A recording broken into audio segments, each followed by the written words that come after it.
Hello, everybody.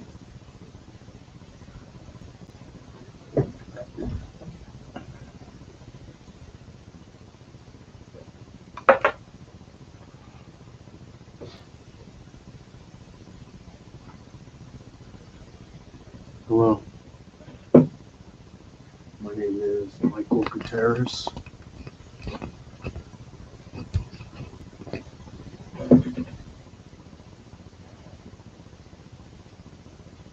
I'd like to tell you a story. A story of a little boy.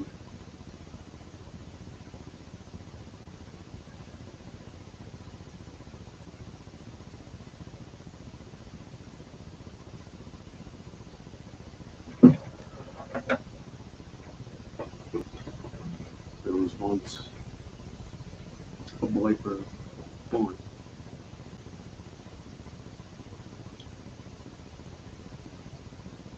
And this boy didn't realize, didn't understand,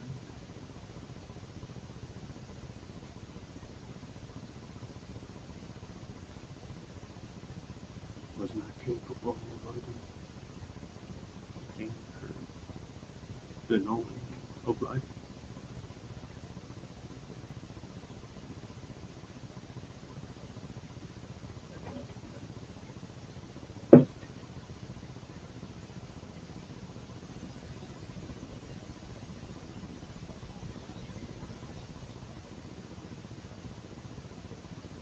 Only thing this boy was subject to in life was pain,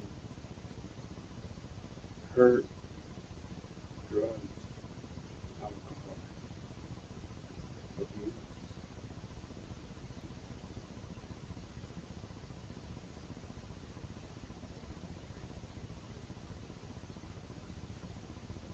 This boy could remember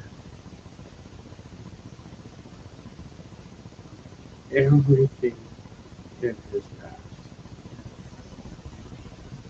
Everything.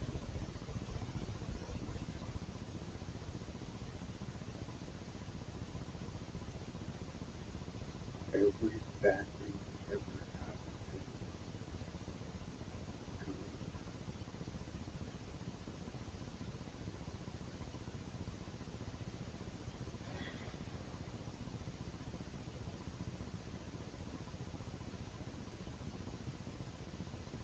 And that remembering made it bitter as he started getting older. Made him start to hate. Made him start to do anything and everything for approval.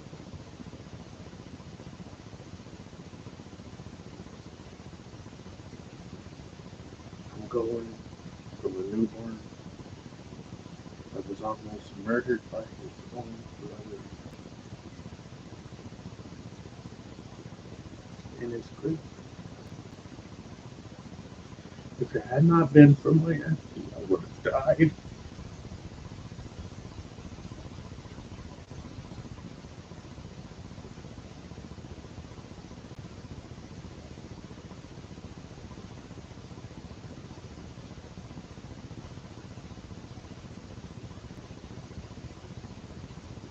It didn't end there.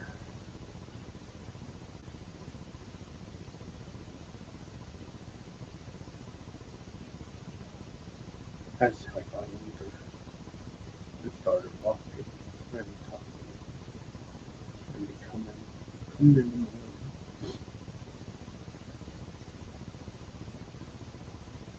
still the abuse, the beating, the hurt, the words.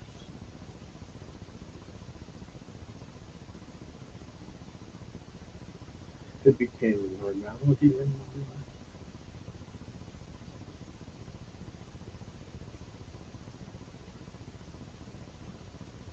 I didn't care about no one's pain because no one cared about mine. And the ones who did care I was on for that long. It was never true in my eyes. I don't believe you can care about somebody and love them, protect them, and walk away and not pretend nothing is fucking happening.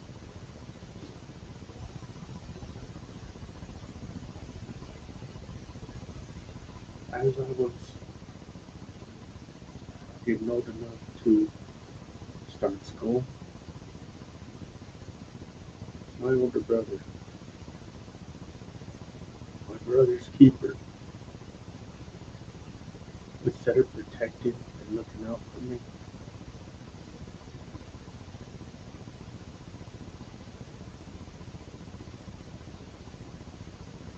he hated me. Why? I don't know.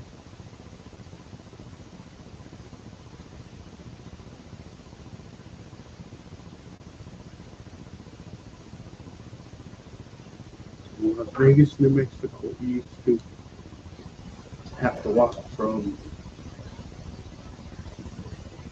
Newtown to Old Town.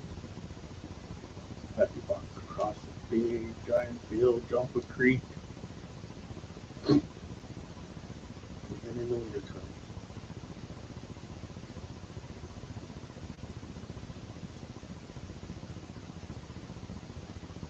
Just to go to school and see everybody, have fun, love, laugh, have joy in their life. Without me, it's like life was denying that from me.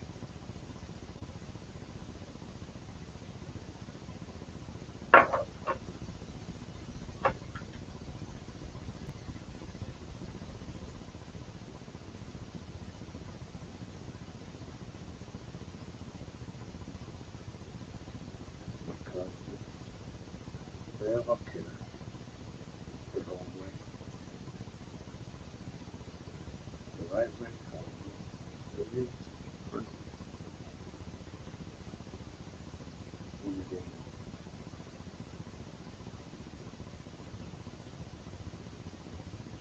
it. I grew up so angry, resentful, shame. Not only just who I was, but my family. I didn't want a part of it. I didn't want no part of my life.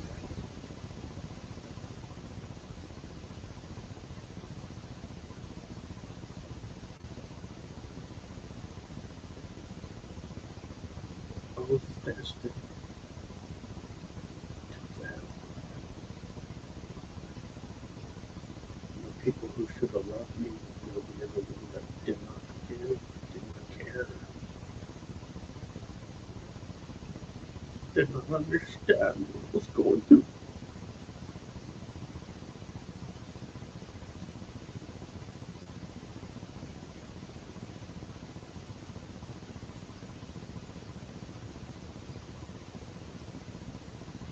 I chose drinking, drugs,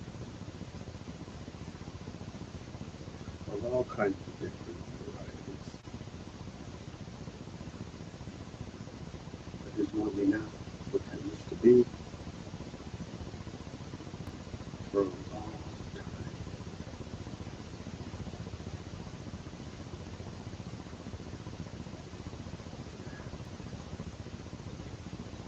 What have I done since then?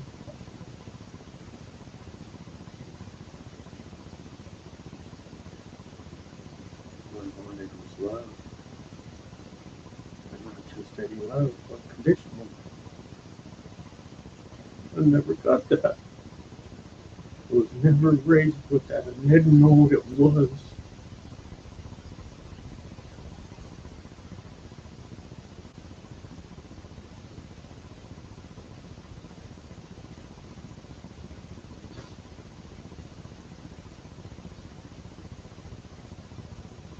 when I was in high school, Las Vegas, New Mexico. My version of love is what I saw in my surroundings.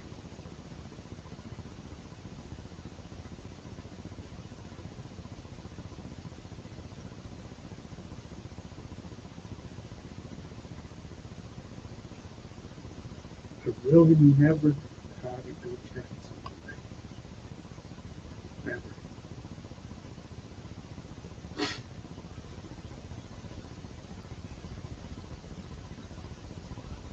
I was set off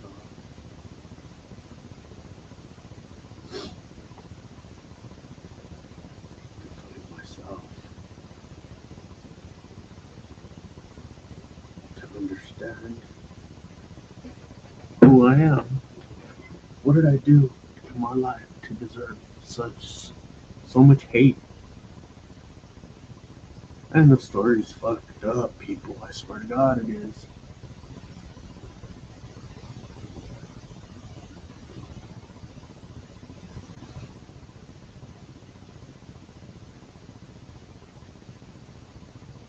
Why I'm saying this story is because other people have this same story.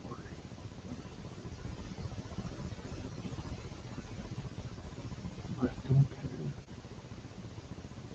People care to a point. Our real version of caring shouldn't have a dollar amount to it or a price. What am I going to get for it? True care should be unconditional love. I know that to be true now.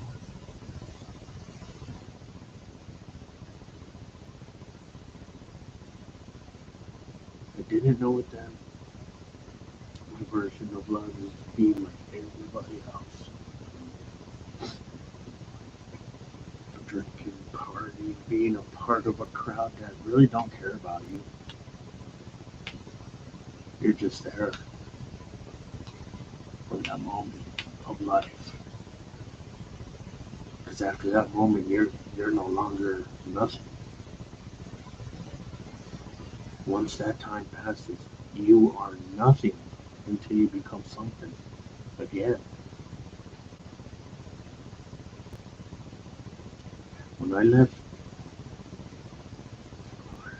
not really when I left, why I left New Mexico. In school, what I thought was love, just because she was from the same place in California I was born at,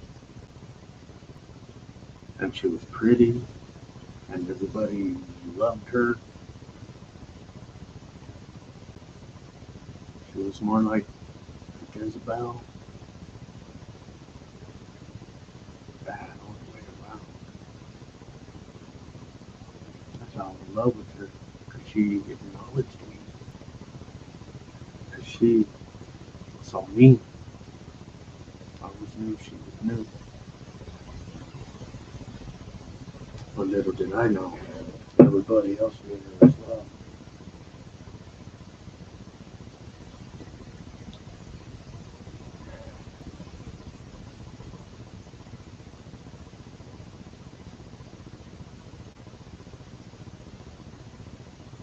And I ended up hurting somebody really bad in school.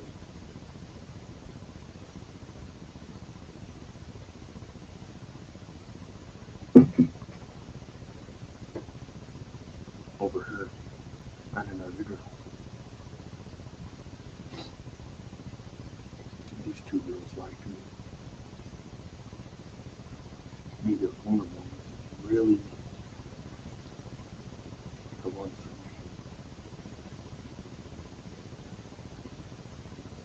Did I know it at the time?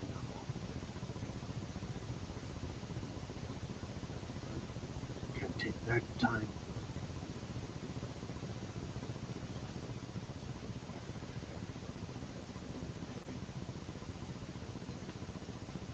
end up going to jail in New Mexico. Because in my household, every weekend was a party. Every single weekend.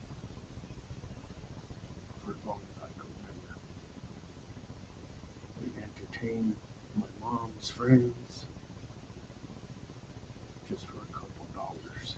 So we could eat or do whatever we wanted to do.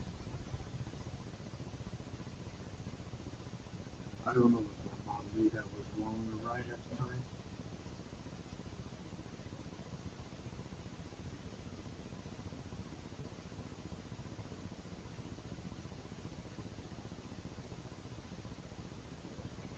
So I started stealing to get what I needed in life.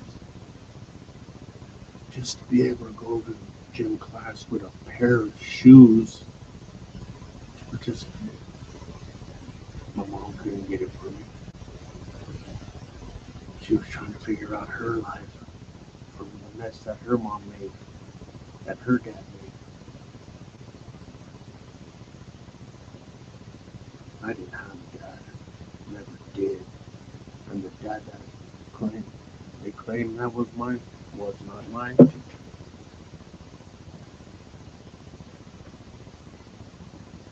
He abused me too. That's why I left California.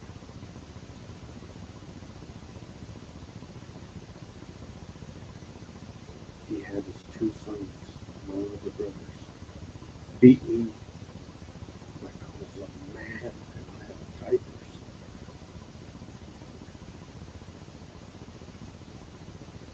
Beat the shit out of me. And my uncle Johnny almost lost his life for it. To protect me.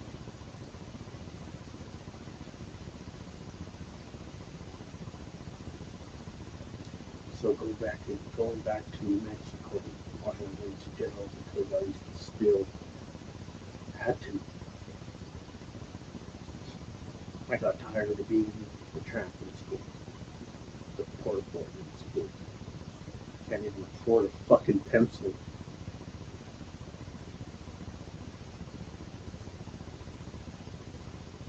So I transferred and I got good.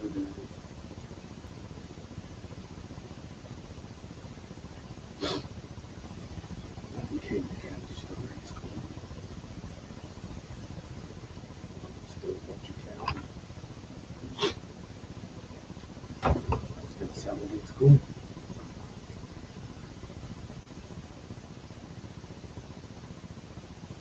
Until one day my brother found out what I was doing. And I had to go and steal him fucking shoes. Or he would tell my mom, "Let me take that fucking hurt." He did not care.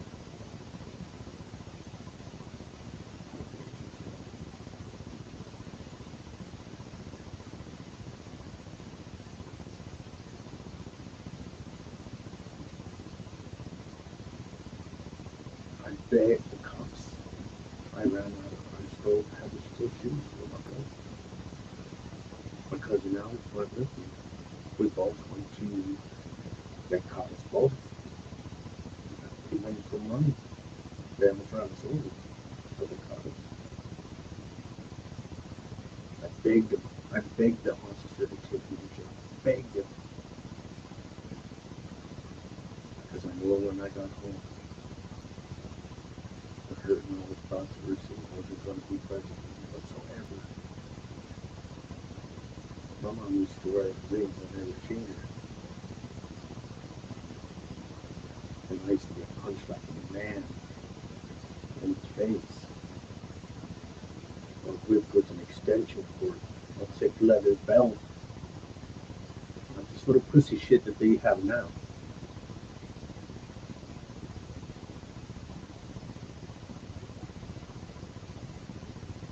And she beat the shit out of me. I begged the cops and let me take me to jail.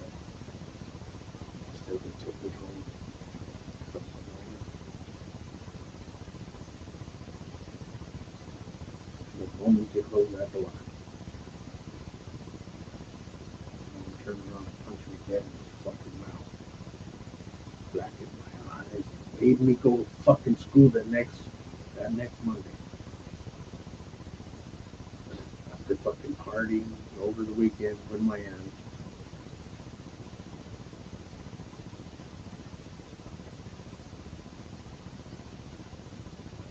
The only thing that came out of that is I was able to drive my mom's car one time.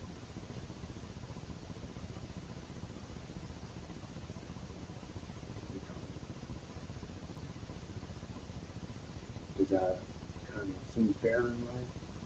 This one moment of bliss and freedom versus this whole damn whatever the fuck that was of hurt, pain, and disgusting.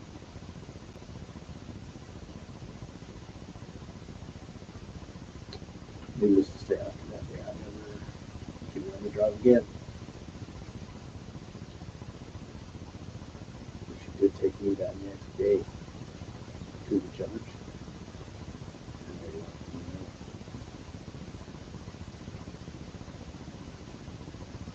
We do deserve that.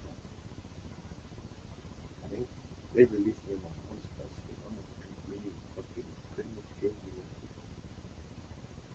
to a system that really didn't give a fuck about nothing. Only one person during that time, Mr. Jimenez. He got me. I was always interested in art, but he made me really love it. He got passion, like I did.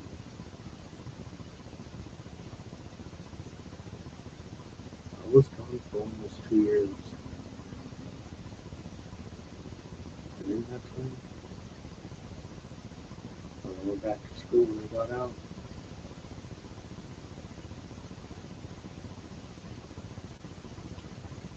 let me not jump too far ahead. In YDDC, in New Mexico.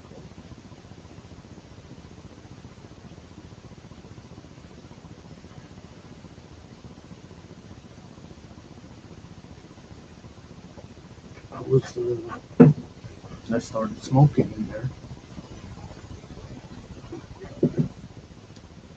I didn't know what to expect. I had a cousin that was in there that everybody feared.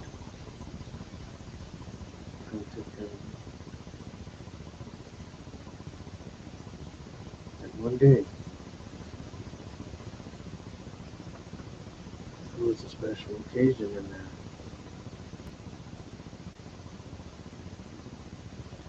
And it was a co-ed thing with girls. And one day of the year, there was like a field day. Where that one day, you can communicate with the girls and have one for your partner.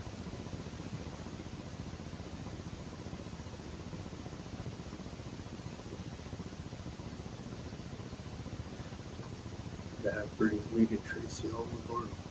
She was my really, to me, what I thought love really should have been. Because we cared. And we cared about each other. We didn't do nothing with each other. We were on lockdown. But that day, we had a plan.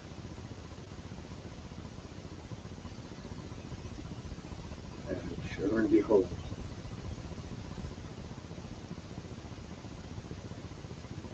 that lunch, we had a little silverware. Why? What was so special about that day in silverware? And there was one person there that got punked by everybody. And he tried to save face. He tried to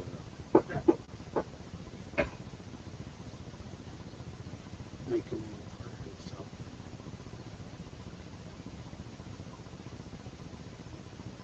He tried to do that with me.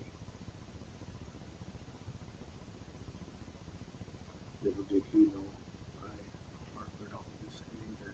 I held in all this anger. there. My mom went to visit me once on my birthday. Once. And bought me a bag of chips and some fucking underwear and socks.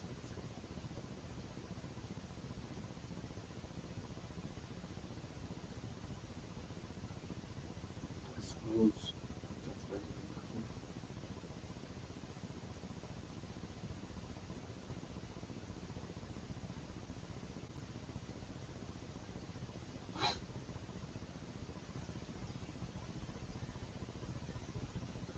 As lunch, he decided to test me. Just do something I don't know what his idea was. And the rage came out of me in a way that it was a first for me. It was not the last. I unleashed all the hurt and all the pain and all the torment and all the suffering and all the shame and hurt this guy almost killed me.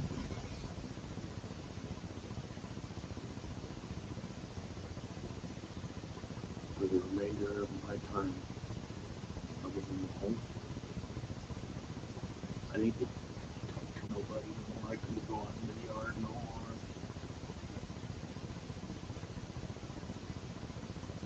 It was in solitude. And the only way to get out of there was to do all my schoolwork for the year. All of it.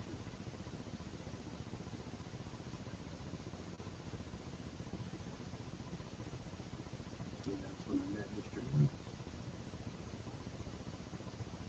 That ass artist, he was artist. He's got my love. He's a good man. He helped me. He helped me find a way when I didn't see them.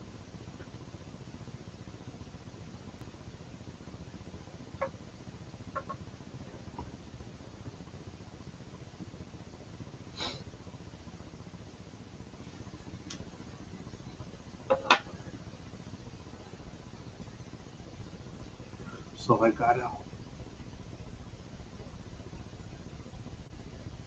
And it wasn't the same at all.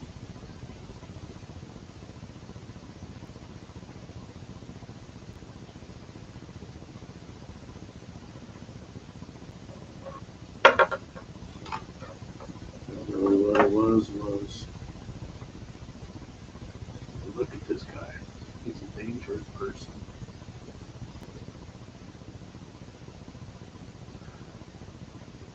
He was a problem.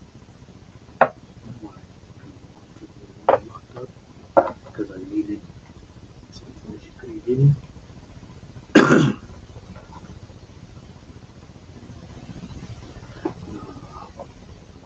That was just me being outcast now, becoming the worst.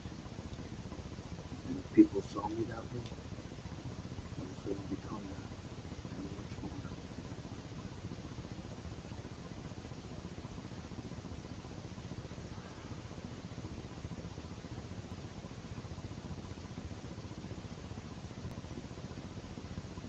So I started drinking and not caring about nothing.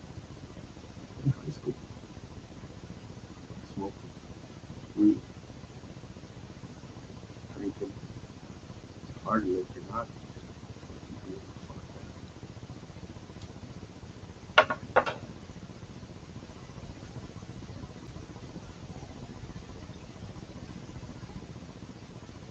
I didn't see any use to it at all.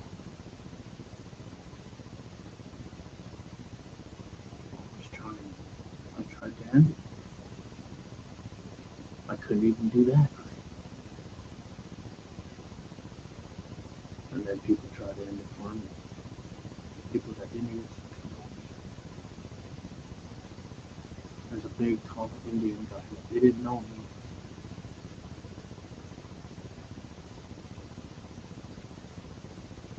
I didn't even like him. And he wasn't afraid to tell me, to admit to my face,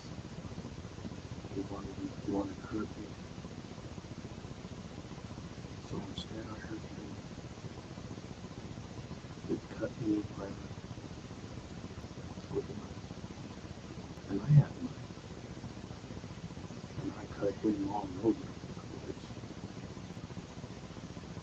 I wanted to kill him. My mom comes outside and beats the hell out of me with, with a broom.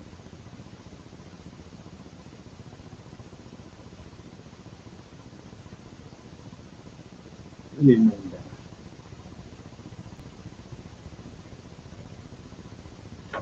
He had a twin brother.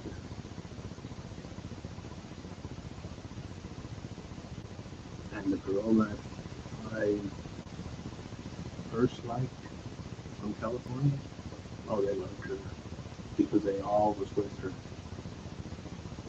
They did whatever she wanted. And she couldn't have me, so she sicked them off me. So I was always looking over my shoulder or running away. Living in the degree of fear that I was so comfortable and I didn't care about too much either. Then they tried to set me up. They couldn't catch me. Then after that, I really became maybe fun. Didn't care about nothing alone. I just cared about forgetting myself, partying more, drinking more. I became pretty much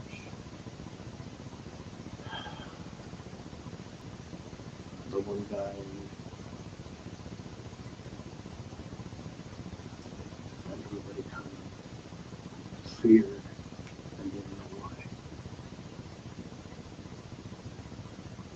The weak people, I protected against the weak people, the strong people.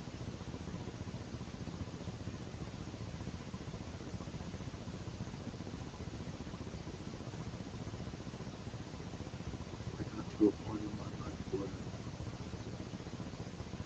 I didn't care about me. I cared about work, about everything. I cared about things, so I didn't have people be me.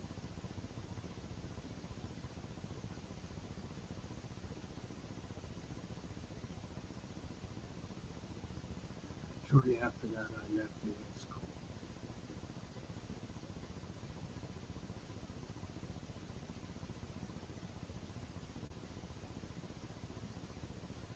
Well, not quite. Forgot that go from football to wrestling to track team. And then anything I can do to make my mom love me and show me love, like I'm saying to everybody else and their friends.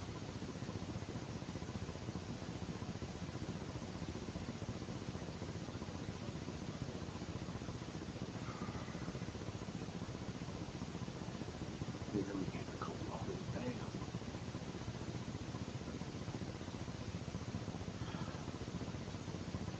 Where I got introduced to gangs and my food were.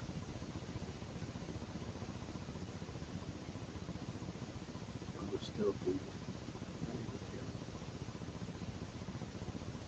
I didn't have the skills to go do a bunch of life until I got of age. So I get a job and fuck out. That's what I'm always doing so bad. But instead, I got a job. It was like I saw when I was a kid.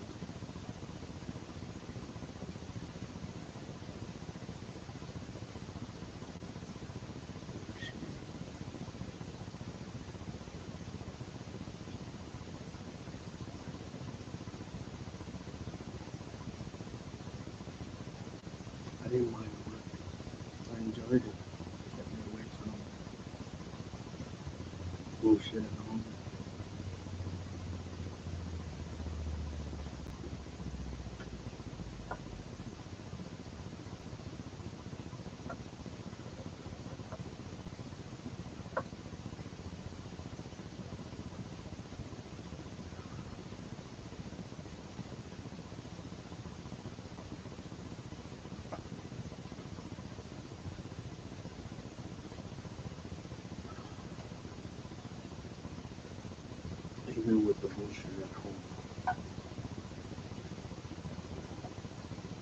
still yearn for that one thing I can have. Love. I needed more than it was. I needed to understand. I needed to believe. And wow,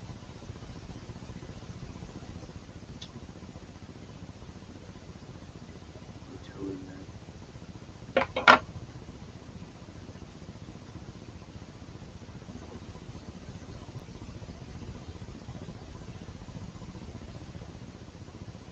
I'm not much of those friends. I'm not going either way. Before I met them, I was on the road with the lead crowd. Stealing cars, stereos, whatever I wanted. And so, just to have something, a little bit of life.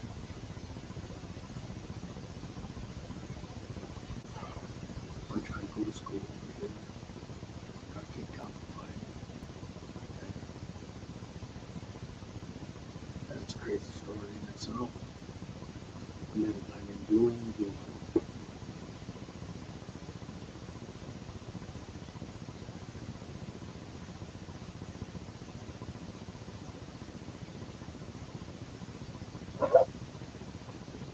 And Tino, these were family. They were family when I knew them, and then they became GKI.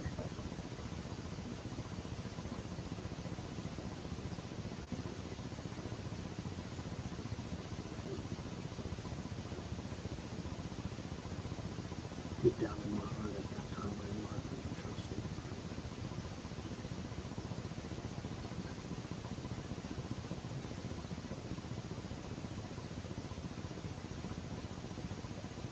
But I started anyway.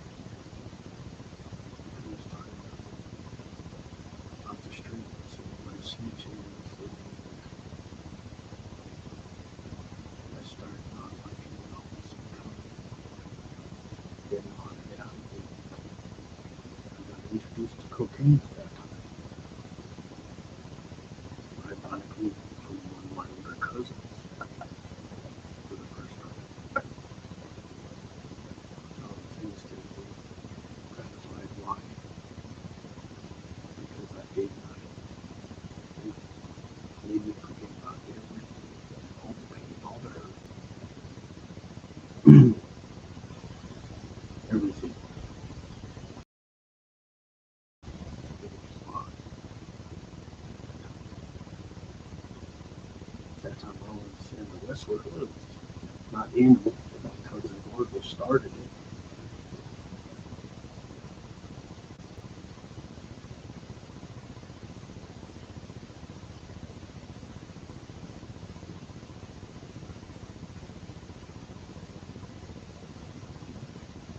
And he gave it to me.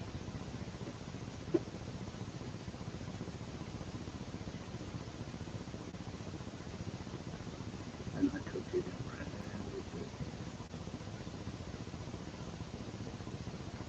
Now all this is happening before I get married.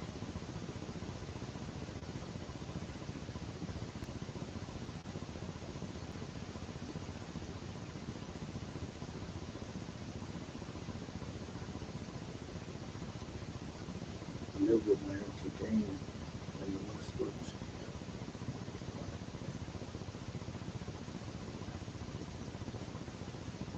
All I could see was she was bursting wells at radio stations.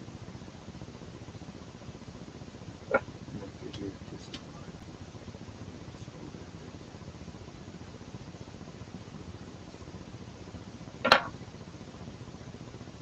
And I did. I might even have a lot.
There was a restaurant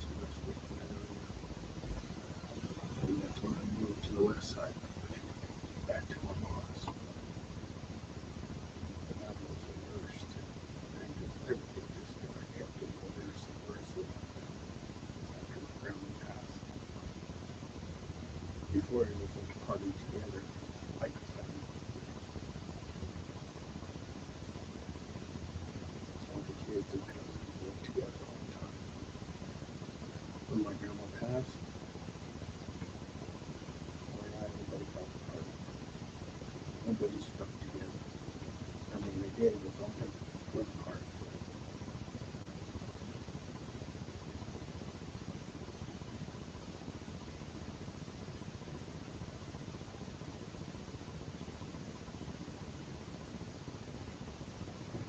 So, back to Teal. He was, I trusted him because he was a lot like me. Grew up in crap, outcast of his family. So we became pretty close. I trusted him,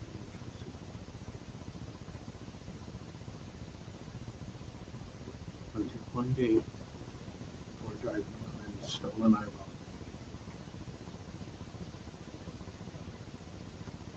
And wow, it changed for that moment. I started seeing a glimpse of joy,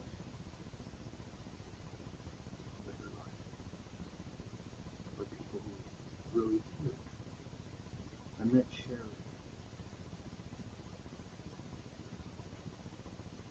at the meeting of his older sister. She had a twin brother named Chuck. He really didn't like me too much when we first met. I don't blame him. Most people didn't. I didn't even meet Anthony and Larry right away. I met Sherry and her group of friends that were girls.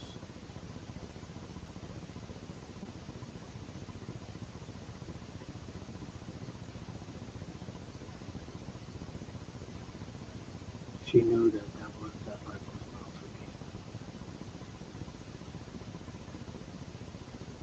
And she also knew my heart because I cried too.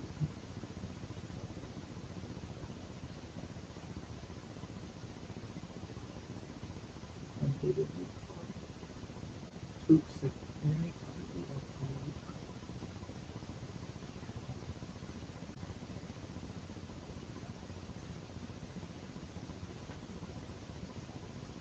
And they asked me not to go back, not to leave. He went into the restroom, started doing drugs, cocaine, and he kicked him out. He told me to stay, not go. Don't go. I said,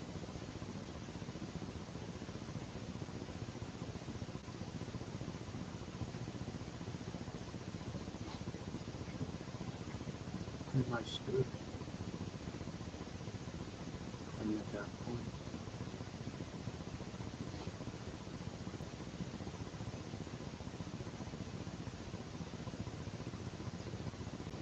he didn't see me the same anymore. He couldn't trust me anymore. Why? Because I made a choice for my life. People believe me. And I did.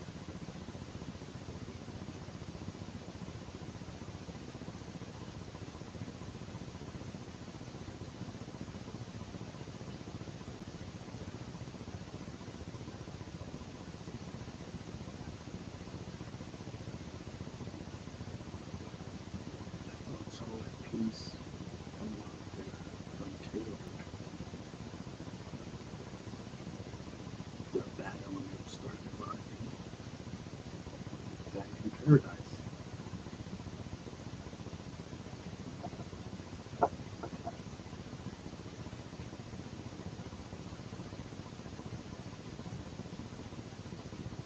We went hall, had a group of guys who got through stole cars and had races back to the west side. We were playing bumper cars on the way. See who was the fastest. We all got away. Me, like a dummy, I went back to go try to steal the radio because I wanted money, so I go buy some weed.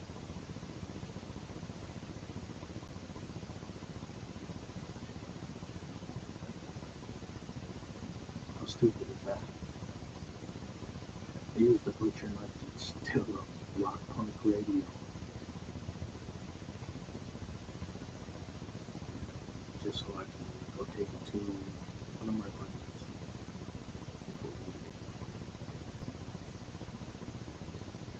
Almost got caught. It was just sure enough. I opened the door before I did cops and shot the light out. Wow.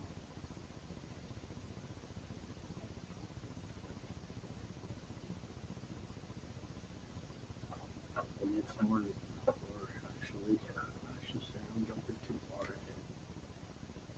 When I met Anthony and Larry, and they told me to stay, his sister and her friends told me to stay there. I fell asleep on the couch. So I had them all. And little did I know if the person that used to be there had them all at 2 was Sherry's ex-husband that beat her up. And I looked like him from the back. And I'm sleeping on the couch with my face down. And all you can see is my back and my hair. And then he comes in and all I hear is, who the fuck is that? And that motherfucker better be done before I get off to school. How is she kill him? Fucking kill him. I'm hearing him just laying down on the couch. What the hell? I'm going to get out of here.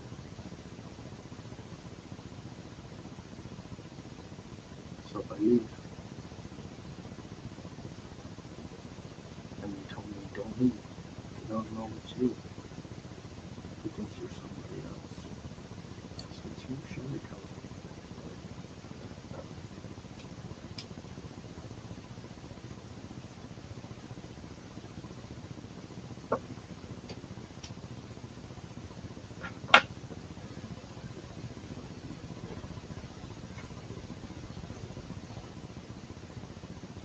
So I ended up staying, and I met Anthony.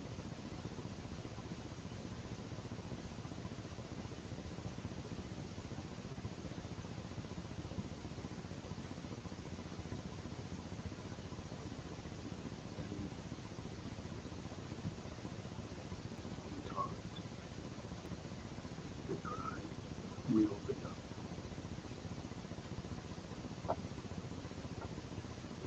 I opened up like I never opened up. Him too. That day we became blood brothers. The whole campaign with his mom. He's my brother. I love him. Anybody hurts him, he'll answer to me, no matter what.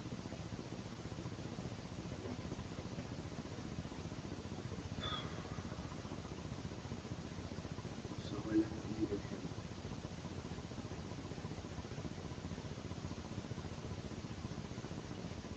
And we were talking like this from that day. I hadn't met Larry because my past was about to come back and do me dirty. How? Remember doing a deal that I was telling you about?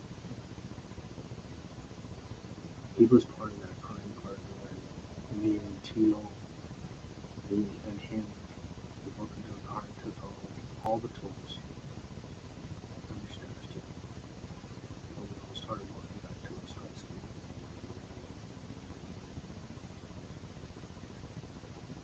And was all confident.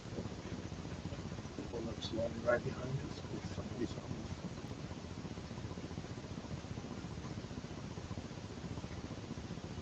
And Julie ran the moment he saw the cops. I started crossing the street and Julie was still on the same path. We were right across the street from West High School. There was apartment buildings with trees there. I ran to the parking lot. Well, continue forward. Instead of continuously running when they had to go around the corner of the cops. By the time we did that, I was already hugging a tree, hiding. And she looked at running towards the Platte River. They caught him at the Platte River. I went to school. I even had a girl that I wanted to go out. She was going to tell, she told everybody I was there all day.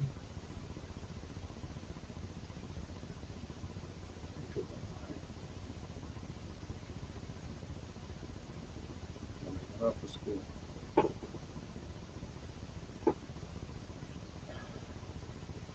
had to pay over somebody that cops ever did. You know who I was, who Julie beat her was, and Tia was the only one that got them.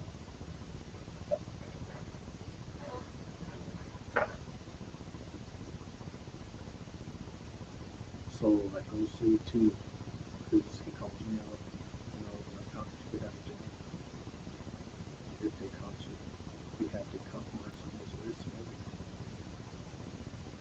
He snitched, told him every word. So I played their game. You're the snitch on me? Okay. I was just a person that would want you. That's what I done.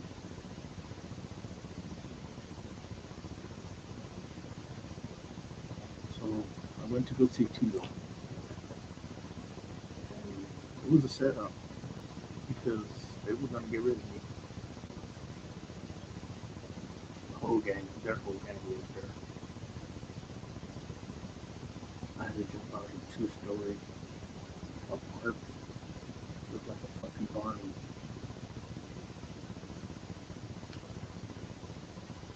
And jumped off the 2nd-story balcony to get away. But I would have never left that way.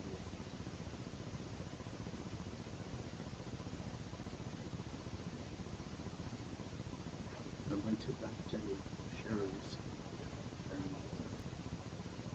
talked to him.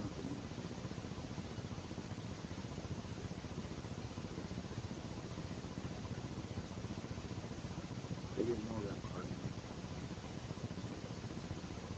They didn't know who I was or what I was doing.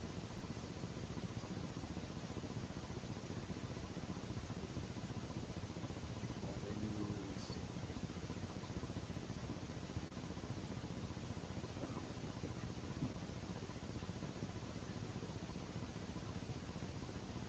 then one day I meet Larry. And I already I've heard all kinds of things about Larry already in school. He was a badass. Nobody fucked around with him. Oh.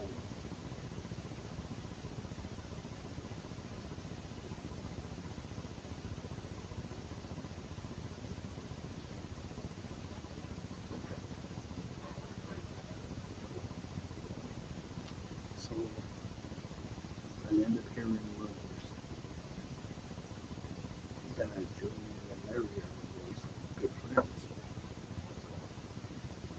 And I found this out because Larry mentions who needed me. And it sparked something really fucked up because I knew what they were going to do to me.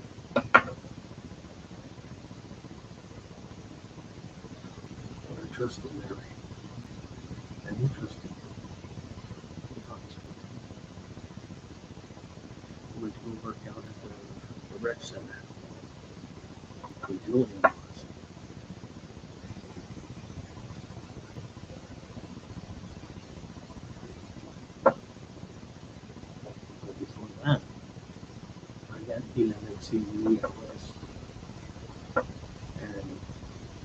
punching me in the face in front of all these girls, pissing me off beyond recognition.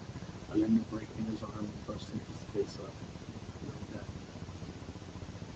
They kicked me out of West after that. And that's when I really knew Larry after that. Because that was Larry's friend. And he told Larry that I jumped him. That's how I knew Larry knew him. When Larry mentioned his name. And I said, I'm not looking at you. I'll beat the shit out of my face. And Larry said, you did that? To him? And then he sneakered me. I'll tell you the story about me getting healed. We went to go work out on that day. And we saw Julian there. He has a cast on his arm. Black guy still fucking there. And then he sees me with Larry. Larry had a knife. He said, "You're a fucking liar." Listen, you didn't get jumped. Little Mick fucked you up.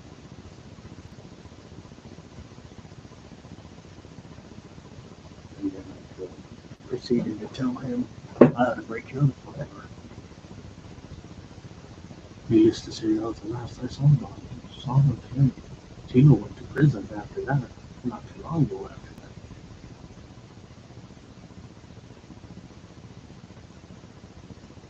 And I'm still around today right now, trying to keep some good in my life. People who actually care about me. It's kind of strange how my temper works out. And it gets worse.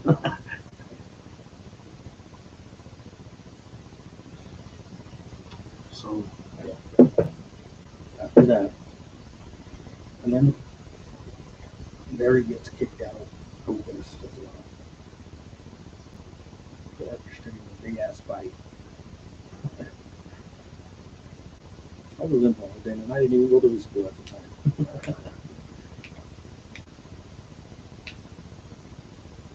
Actually, no, Larry went to Emily Griffith first. That fight, I was already kicked out of school, but I would always go to school too, because I didn't want to be home.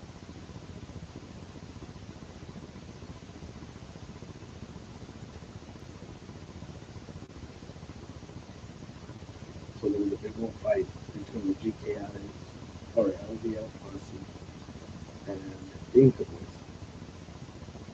And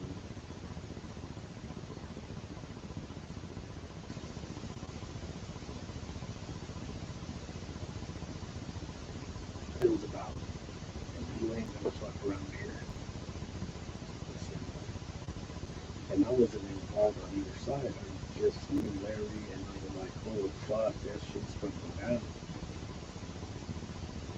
I knew it was like Larry get hurt.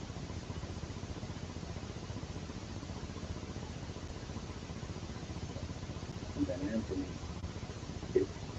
gets wind first, and then he tells me about it, because I'm at Anthony's from the morning, because I didn't have a place to go. I was kicked out at 14.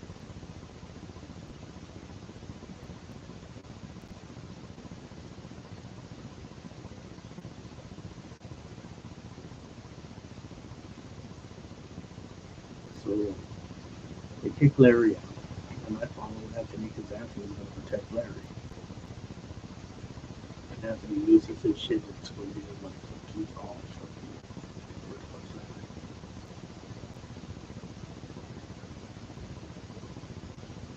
So that all dies down. They find out that what happened. Larry gets kicked out and goes to Emily Griffith.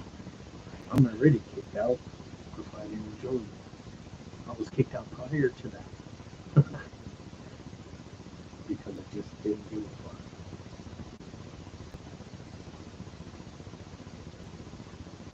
So Larry said, let's go down with you. Come with me. Go to school. What you do? And I did.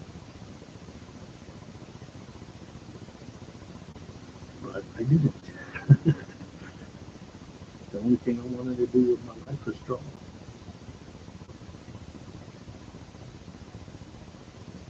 I love drawing. I enjoy it. But like all good things, they come to an end.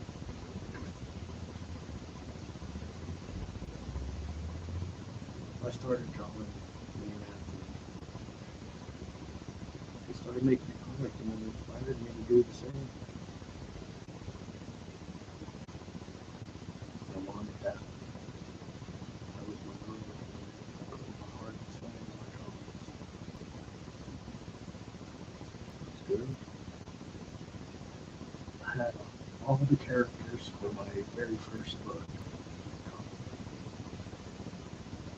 I lost them on the light rail downtown. I stepped off the man up the block to catch a light rail and it was already gone.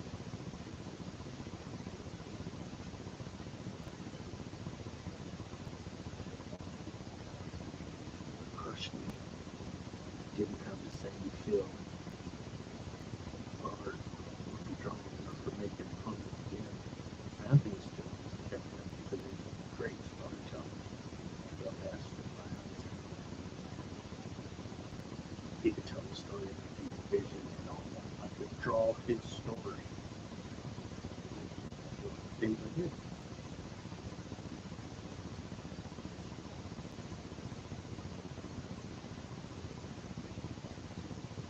Needless to say, he ended up meeting somebody.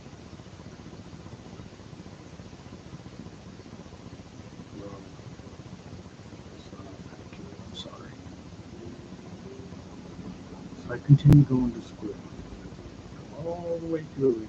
Did work here and there, just as a home teacher.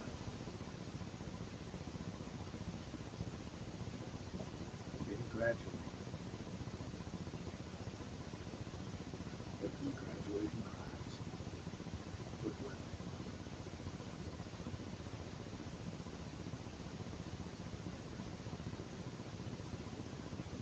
I felt so dumb.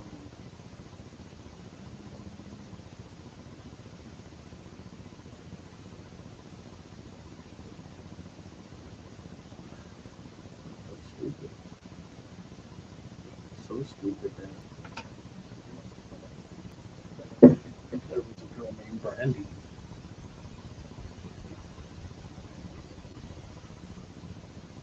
And she liked me. And during that time, it was like I'm not serious. It was just like a sexual thing. We ended up going to Arizona, moving to Arizona. And I needed help getting her stuff all the way over there to John the Big Truck. And so I did.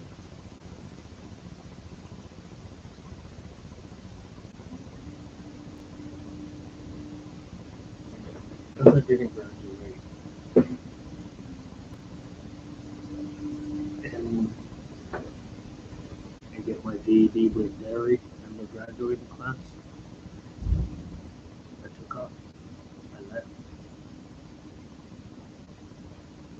Mind you, I was the only one that did not call.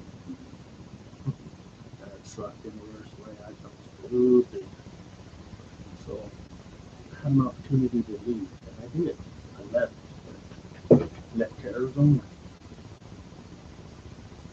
Mesa, Arizona. I went to school in Tempe, Arizona. I put myself through school.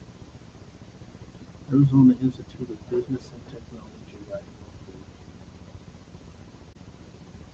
The dean was like my mother figure. Literally. The mother I should have had, but it should have her. Because she actually wanted me to see anything I became the school janitor, office assistant, all while going to school there. And becoming the internet instructor for all students when the internet first came out because I understood it too. Because of the classes I was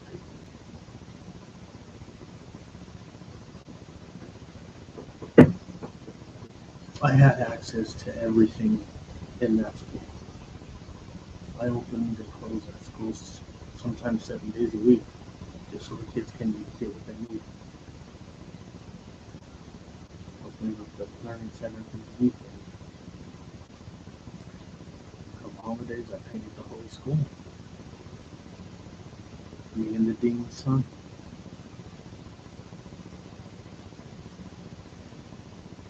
All while I was going to school. So I graduated business, top of my class, straight A's, because of the want I had and the need to survive and become something, anything.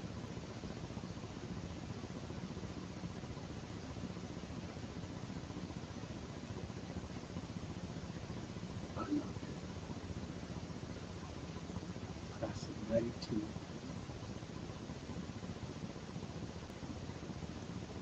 And I had no one to share that with. Nobody from my family. None of my friends. So I didn't have the purpose of what had to most people. It was an accomplishment. Nevertheless, great accomplishment of my life.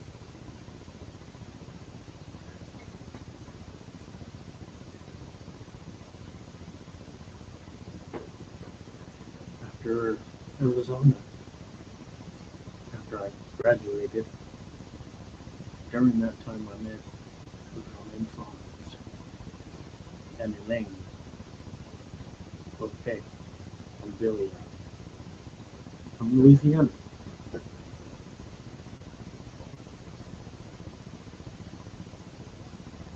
I fell in love with her. She was damn, she was good looking, good body, really nice school. She cared for me. So innocent, so unknowing of the harshness of the world that I did.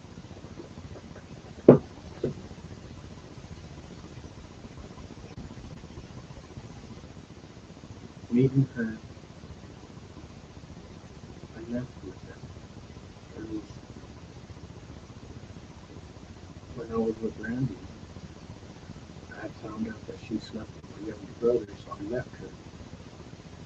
And when I found out that, and I was about to leave her, that's when he started treating me horrible, taking all my money. So I was working to support them at the school. So I left.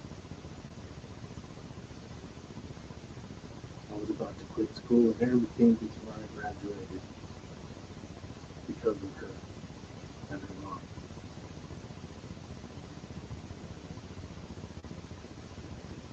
Irony so messed up in life, shit. So I let it be. Because Florence, her mom, says that she has an extra bedroom by her mind. I would pay a couple $100 in rent. I could be there. Because they liked me. I wasn't a shitty person. I was a good heart.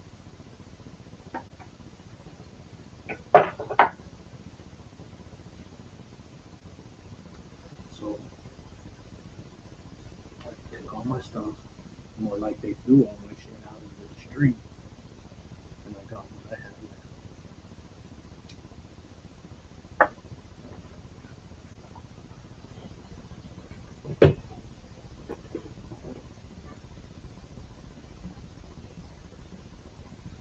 I didn't know what I was getting myself into. All I know is this girl liked me, and they brought me into their home. And I'm thinking this home is a big freaking home in Arizona. I'm thinking they're all rich.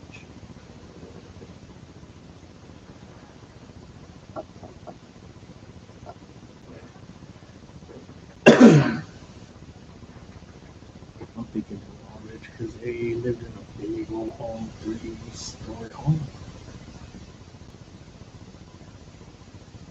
I felt like I belonged. Please,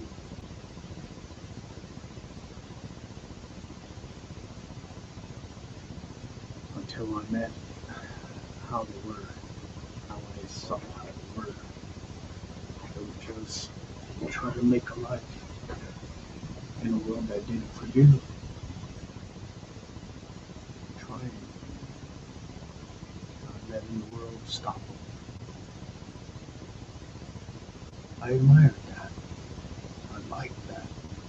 They had a big blue bus. That was my home. That was my home for a minute. I traveled. I went from Arizona. I left with them. When we graduated, they were going to leave, and I was going to be all alone, and I didn't have nobody. It was either go back to Colorado or keep going. I kept going. Went from Arizona, made it all the way. Jeez, it was a treacherous journey. It was, I'm not gonna lie. We did have a bunch of setbacks. We had the big blue bus loaded down, had it converted it all to living quarters, bunk beds, stove, shower, toilet, everything was in there. Refrigerator.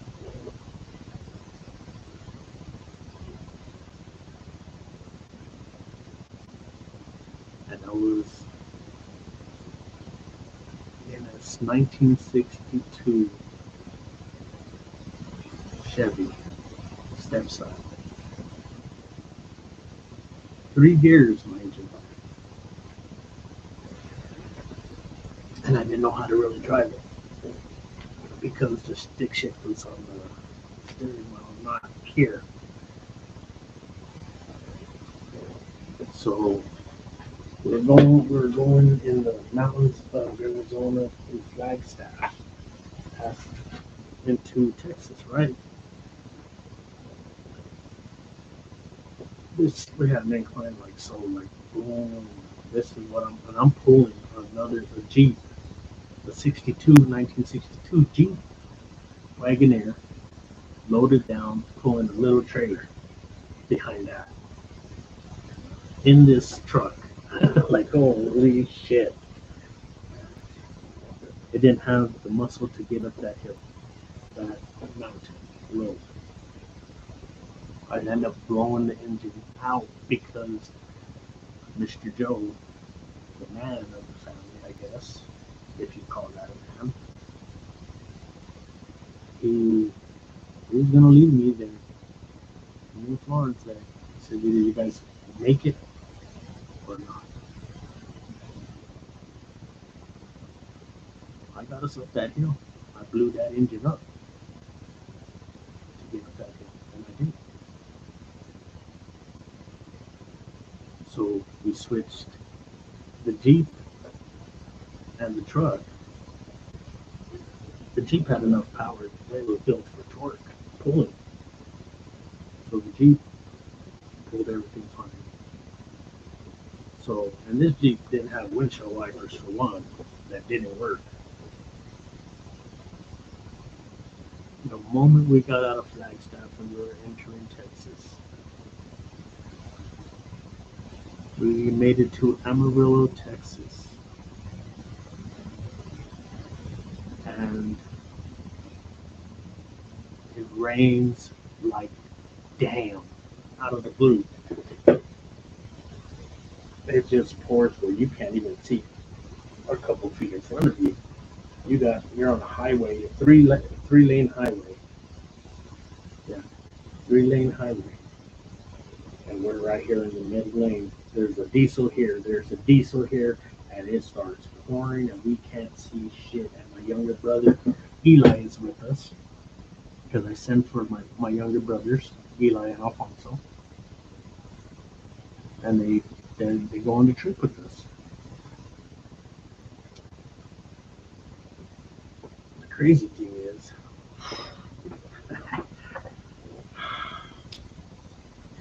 I had to rig something to put so we can see. I wrapped a shirt. I had my brother wrap a shirt around the other one wiper, and I wrapped the shirt around the other wiper, and a string pulling it, and we were pulling it in the inside so we could see. There was this much error on both sides of the vehicle, and then there's a diesel on both sides, and we were in the middle there. And you can't see Mr. Joe. He left us again.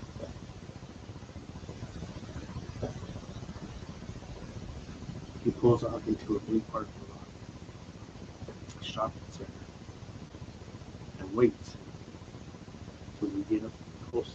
We get by him. And mind you, this Jeep only made 55 miles an hour, no more, no less. Took us forever to get there. And when we got there, I get yelled at. What the fuck? You left me, fuck you. That's what I thought. So we stayed the night in the parking lot, in the bus. And in Arizona, before we left, they donated a big, huge, giant pile of bikes and bike parts, and I made all kinds of bikes. I made, I would say, about 30 of them, one for each, and then enough to sell along the way on the road. And we did.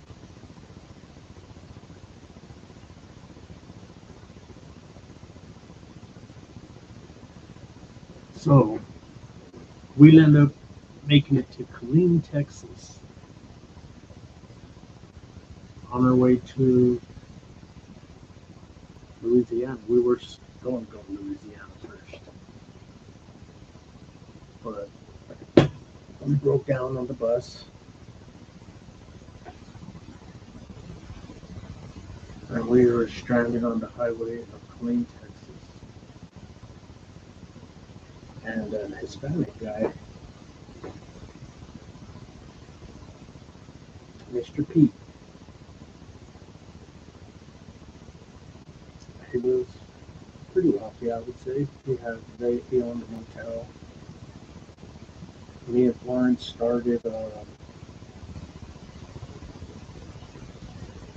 gas station, full service gas station for him in Killeen. I had contracts for all the state police vehicles to go full service over there, and I did. I had that contract. We brought Frito-Lay and all them in there so they can have snacks for people when they're on the road, right? Florence made food, and we sold it there as well, and never got paid for any of it. Never got paid. That's why I stopped doing it. So I had a good job, and I didn't have very many skills at that time. I had business. What was I going to do with business out there? You know? So I learned a couple of things from Mr. Joe. He was an asshole. He didn't give a shit about much. He showed me. He showed me how to tear down an engine. He showed me remodeling. Me and him baled hay in Texas, chunked watermelon in Texas. Worked for people called the Shrevers out there. They owned everything out there. Every house, it seems like. They were all the roads to almost. Even a big abandoned bowling alley that had all kinds of stuff in it. So me and Joe did remodeling for him. We did maintenance work for him. Whatever he needed done, we did. And we got paid for it. And all the money went to getting the bus fixed and still living, because they had a big family. It was not just Elaine, Florence, me, and Mr. Joe. No, they had Fabian, they had Freya, they had 2 brothers, Eli and Alfonso. Alfonso left. Eli left first, back home.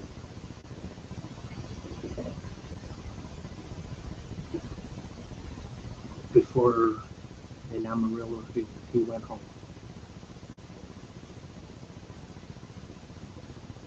Oh, no, he didn't. He stood with us. Alfonso, after Texas, he went home. They used to call him Colorado out there. The new guy. You know, they hung out with the evil crowd and they all liked him because he was different. Even the girls. And then Mr. Pete's sons were fucking haters. Fat, useless, worthless pieces of shit in my eyes. Living off of daddy. Overgrown kids. And I find out he hits one of my brothers and I want to fuck him up. And I can't fuck him up because then we'll be kicked off of the fucking off of where we're being helped. He let us stay on his land. We took care of his horses. We got pigs. We got all the animals that we needed.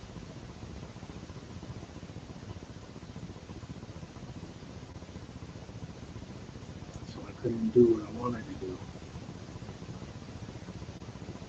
Needless to say, things start going south over there. And we end up packing up and just leaving them because of Mr. Pete's wife. Greedy people.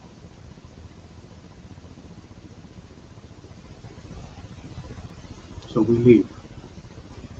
And instead of going to Louisiana, we go to Missouri.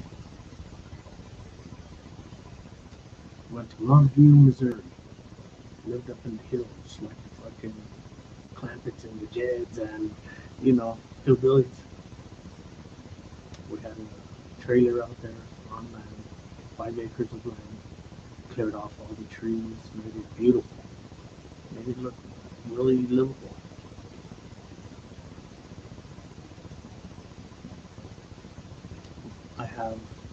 We end up having Jasmine. No, that's not true. Jasmine didn't come until Louisiana. But we was in Missouri. We lived out there. Me and Florence ended up going to Louisiana. We lived with her aunt takes us in. I ended up meeting her cousin Gerard. He was a cool dude. Me and him really got along. I protected him because he was brain damaged and he used to invite the bad shit in life, like drinking and partying. So I kind of tried to keep him away from that shit because his mom was religious. So there was one day they called up his mom saying Gerard's across the bayou and he's about to get jumped. And I go over there, ready to fucking kill everything. Mind you, this is my friend. I trust him. People that are close here, I will fucking whoop the piss out of somebody. Don't you fucking hurt people I know. Fuck that. So I'm thinking I'm a badass because from Anthony and Larry, I learned how to fight. And I got good at it. And mind you, I'm still a little guy. I'm not a big guy. I'm not on build, but I'm fast. So I go to a pontoon shack, I guess you might say, where everybody goes to parties. Me and Tison to go save Gerard.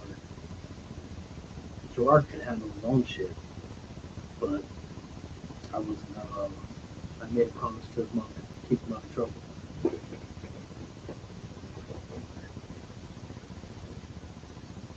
And I did.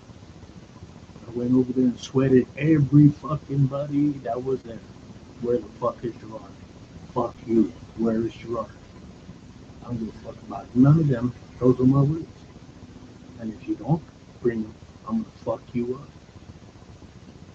About a couple minutes later, Gerard pulls up on the speedboat, drunk off his ass.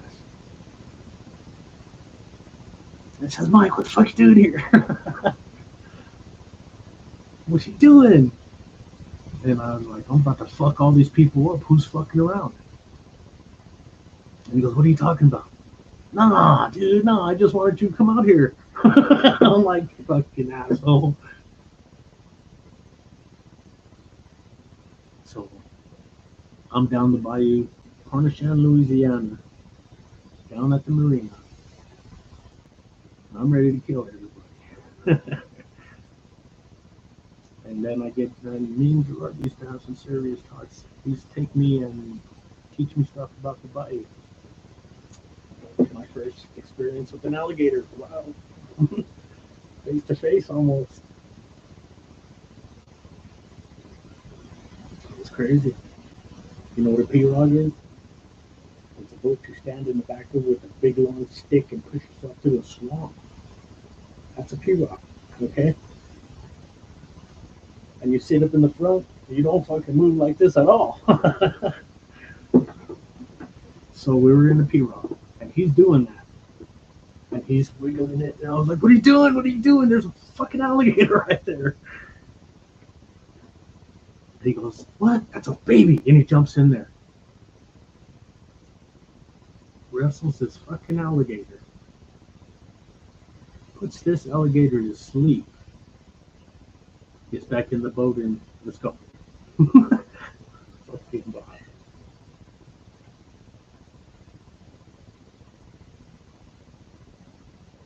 My experiences in life were pretty amazing. And pretty tragic as well. It seems like they go hand in hand. Tragedies of life and bliss of life. They go hand in hand. One moment it's there, the next moment it's gone. So I'm still in Louisiana. I go get a job working at a marina with Tison, Gerard's cousin. It was called Trico Marine. I learned how to weld in about 30 days from the Hispanics that were there, that were working there. They only spoke Spanish, but I understood. So I ended up working there, learning how to weld, building oil rigs for the Coast Guard, getting government pay. I loved it. I couldn't get enough of the knowledge that was thrown at me. I got to see all different walks of life. All walks of life. Like, damn.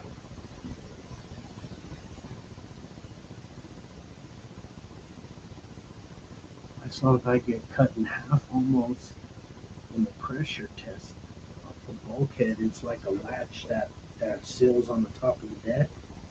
But you gotta latch everything when you're pressure testing it. And if you don't latch one right, boom, you blow up. So this guy did not tighten one of the handles correctly, and he gave the okay to pressure test it. And I'm talking, this pressure will fucking, jeez, blow. If you have one leak, it'll expose everything. It'll blow up everything. All the lines will. So that bulkhead, the whole cover popped right off from the thick bolts that holds it on. Popped right off like it was nothing and cut this guy. Almost went through him. It hit him in the stomach and his guts just went pop. He was picking up his guts, his intestines. After that, I was like, shortly after that, I was like, that's some fucked up shit. I was in a man lift, a basket lift, where you raise it yourself and you extend it as far as you can. And I was tightening up the last few bolts so that we could pressure test this. And a big old boom lift comes driving around the corner and didn't have his retractors retracted in his balancers. It balances the rig from tilting. So he has one of those retractors fully retracted still, not close to the rig like it's supposed to be when you're driving. He clips the back end of my mini boom and spins me around in this basket. If it was not for this harness that I had on, I would have died. And I'm like, geez, a good 50 foot in the air. Yeah, scary stuff. It was, when I got down, they already kicked the driver out of the whole yard. Because when I got down, I was going to fucking kill him. I smoked a whole pack of fucking cigarettes, one right after the other, pissed off.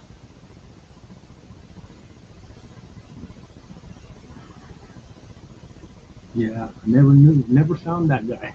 He's lucky. But after that, I was like, no, it's probably not for me because there's a lot of individuals that are incompetent.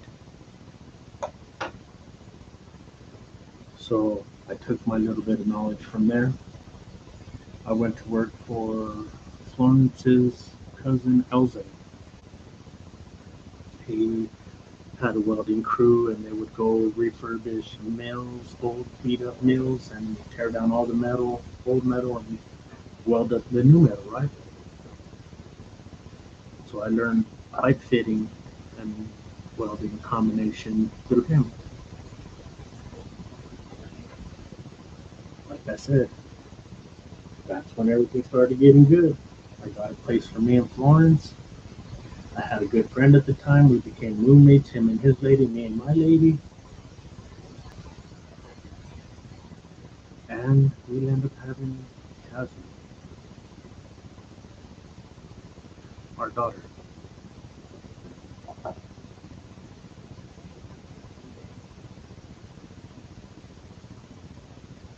Needless to say, that was the best part of my life.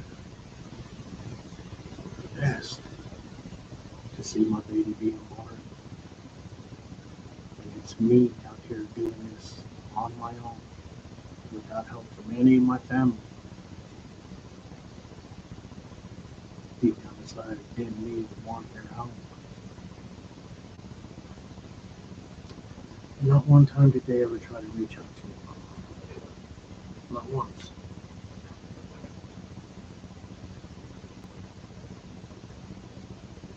And that's okay.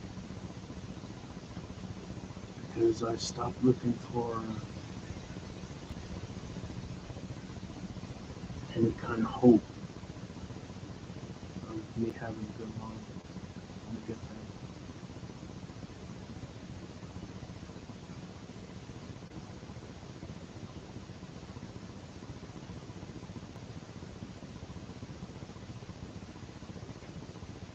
So we have my daughter, and everything's going great. Shortly after that, I get in a bad car accident. And I'm talking bad.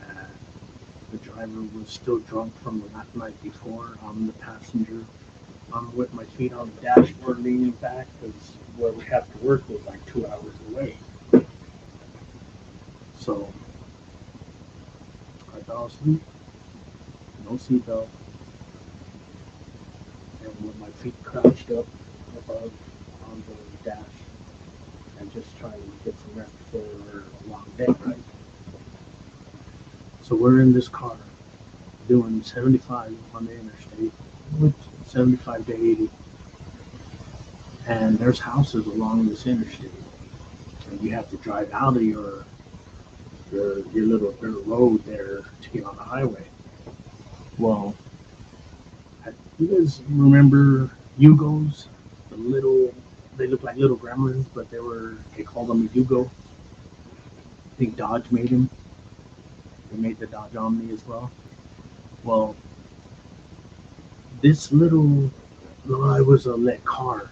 It was a Le Car. You know those little small French cars? Le Car. It was a car like that. And this dude was like 300 plus pounds. Like this dude was big. The car could barely move. So we hit him so hard, him trying to go out into traffic. They have to cut him out with the jaws of life. They have to cut the car out from around him. And the moment we hit, all I felt in the center of my back is a pop. Instant slip my disc. I was in the neck brace. That hurt me more than the back problem hurt. Really? They wanted to operate on my back. That was their solution. Cut me open and leave me. Maybe I'll walk again.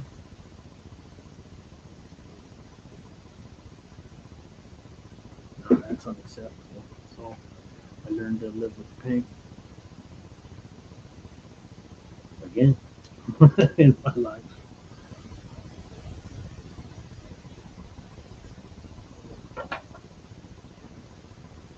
So when I have my daughter and now I'm in bed, I can't work.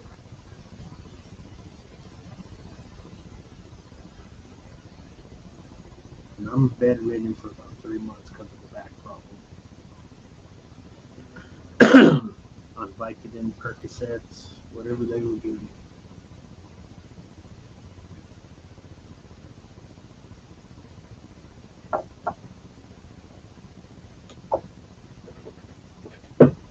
And I'll end up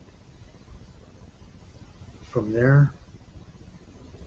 I started having kind of hard times because I couldn't work and it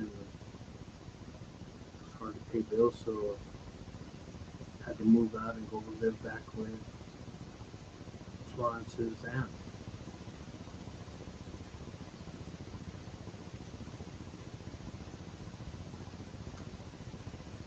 I ended up trying my hand at real estate. Looking for real estate disclosures, I think it was called. And it was working for people who put up all the money and you do all the work and you get like a 60-40 split or 80-20 something when you sell the house. Well, I had one that was like a $80,000 home and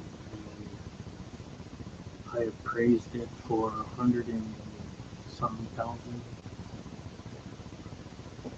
180 something thousand, I think it was. And so my cut would have been a couple of grand easy.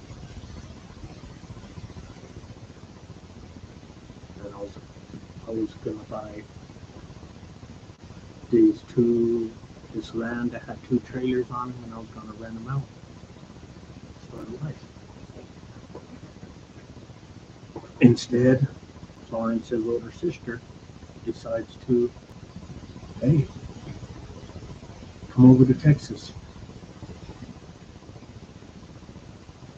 And so I did. Or I didn't want to at first because I wanted to do that deal. But I listened to Florence sometimes. So we go over there to Texas. Her sister convinces her to be escorting a stripper. I ended up getting a job working. I had a few jobs at factories and stuff, but I ended up getting a good job at Oakwood Homes, the main manufacturer for Oakwood Homes, manufactured homes. And I'm doing good. I have benefits for me and Jasmine and her, and for us to live a good life. That all went south quick because I told friends, if you're going to do this, then I'm like, I don't want to be with you. So she lived with her sister, and I lived with Jasmine in the trailer that I was renting in the trailer court while I was working at Oakwood Homes. Something bad ended up happening to Lauren because of that. Her sister did not care.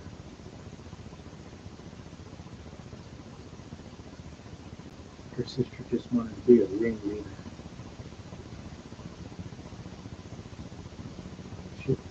Her sister was a lesbian. So of course she didn't give a shit about what her sister was going to do.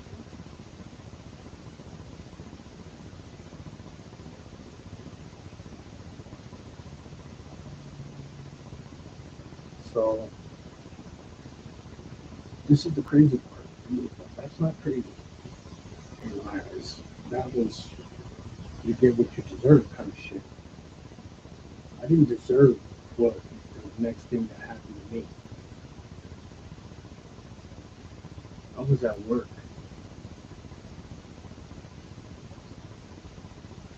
And I came home and lo and behold, there's Elaine.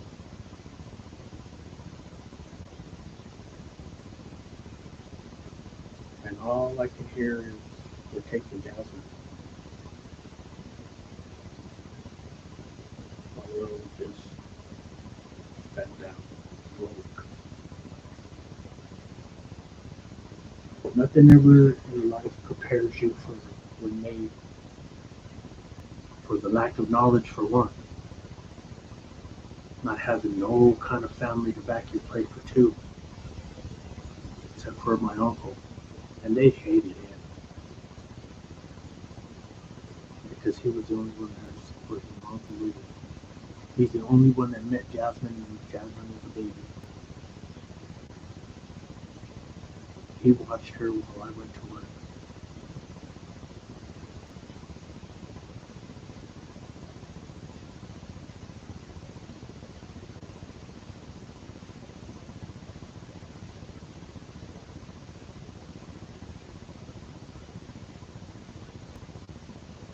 They didn't want to leave Jasmine and me there with my uncle because he was a felon and he didn't put up with their shit. So they told me, we're taking Jasmine and we're going back to Missouri. I was like, that's why? That's not right. Why would you do that to me?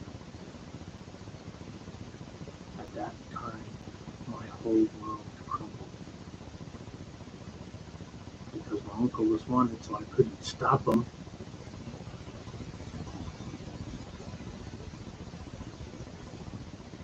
And I was too naive to know anything. I didn't know what to do. All I knew was they were taking my baby from me. I didn't know why.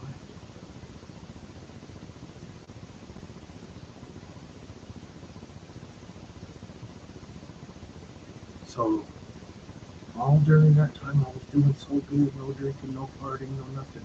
Just work and go home and be with my baby.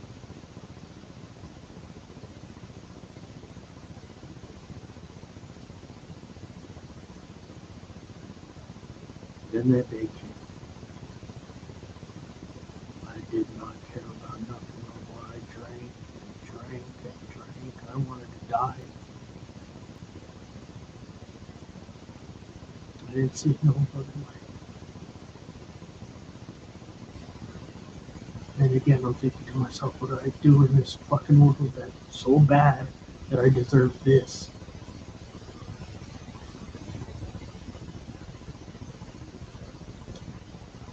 So my uncle's doing everything he can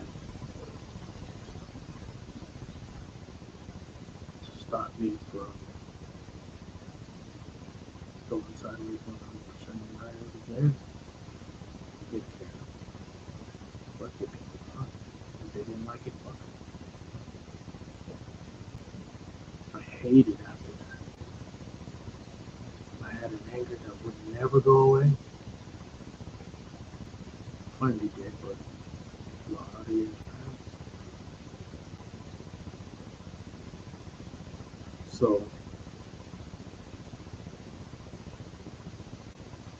I had a car I bought for $100, Lincoln Continental '67,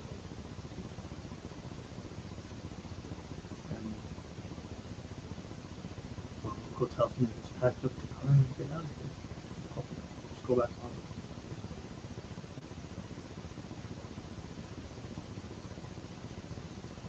And all that time I'm driving from Texas,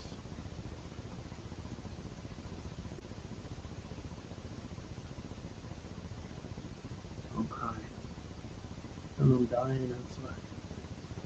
And I don't know how to feel about what's going on.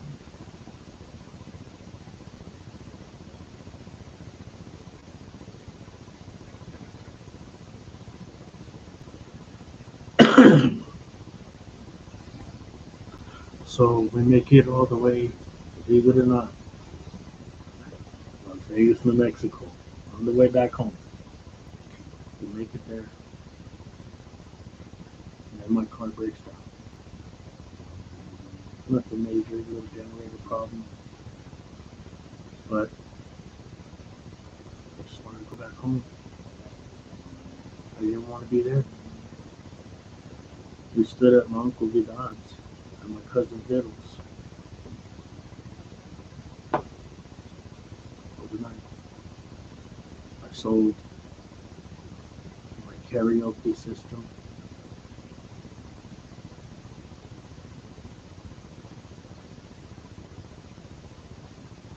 and a couple other things, big old speakers that went with it, because my uncle was in a choir, so and that helped the choir, so I was okay to let that go, because he needed it, and he helped me.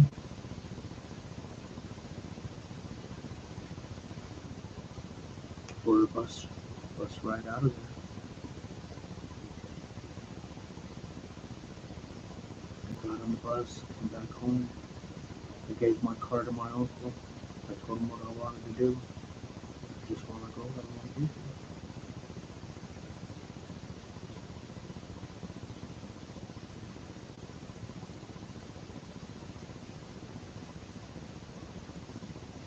I found out on that car ride home to break down all the way into Vegas. Once I broke down, I lost my shit. I broke down. I was pissed. I was hurt. I didn't give a fuck. And my uncle,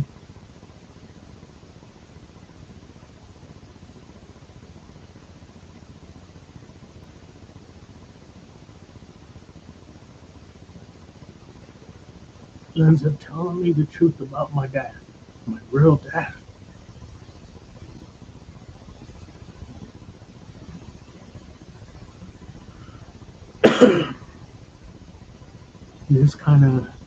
This moment in my life helped me understand a few things.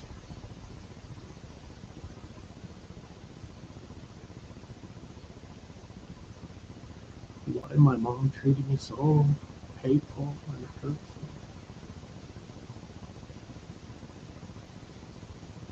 Why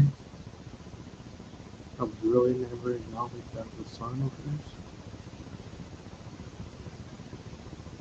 Because I looked like my dad. It was a constant reminder of what was done and how my dad died.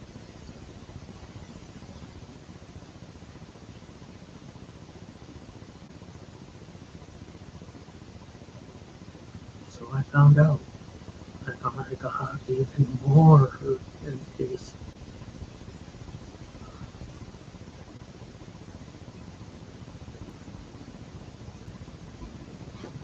I get out of the car and started walking the highway. And my uncle follows me. Where you going, Mike? And I was just,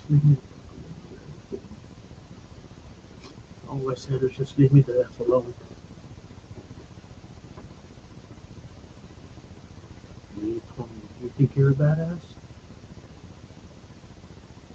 And all the rage and all the hurt and all the pain.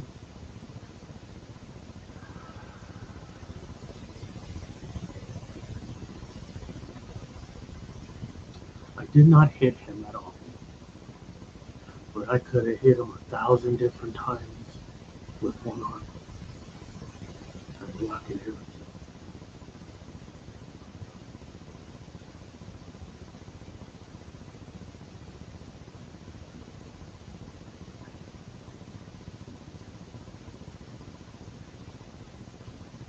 And he told me I'm like like my dad. That day, he told me, you are your dad's son. You do exactly like your dad does.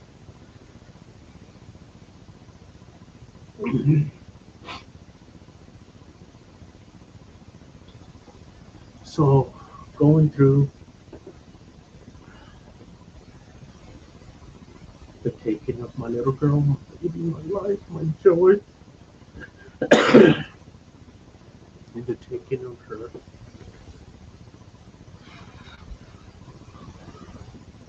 and the finding out about my dad, broke me on a level that would last for years.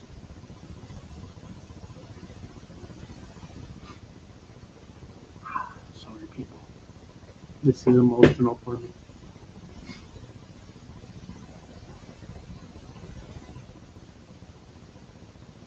So I told my uncles, Uncle, I'll sell you all this just for us to get out of here. I'm gonna go. I just want to get out.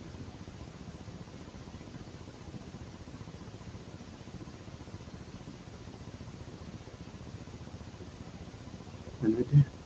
And I gave my card to my Uncle Louis. If you can fix it, you can have it. And he drove back to Colorado in it.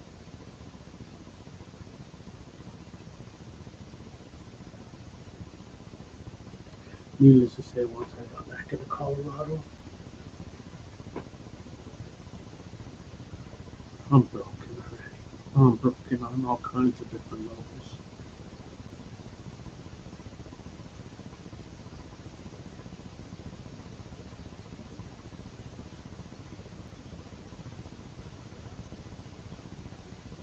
So I started doing bad shit. I didn't care about my life. Nobody really cared about what I was doing.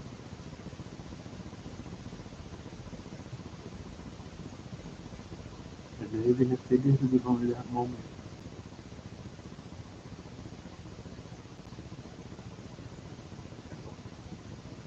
So I started doing drugs, partying, drinking, going to clubs.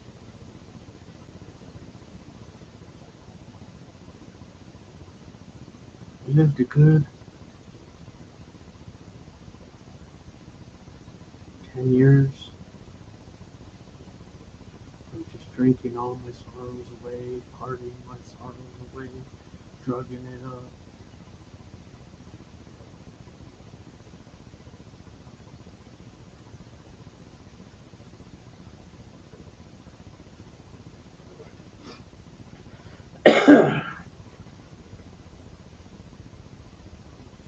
For not to mention this, before my daughter,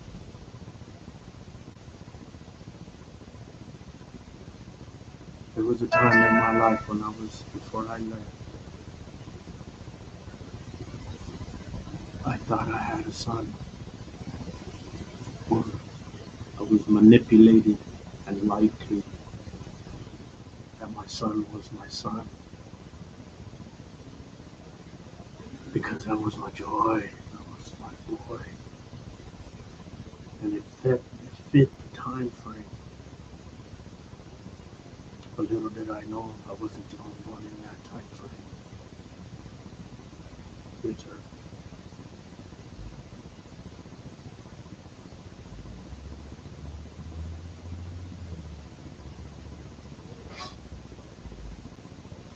So I'm doing my best to be in this boy's life, to raise this boy.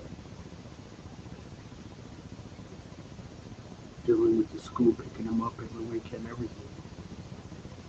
Until I find his mom with the fucking needle stuck in her fucking arm.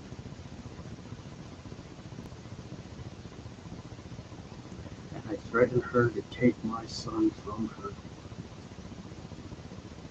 And she lies to him and he believes it because that's mom.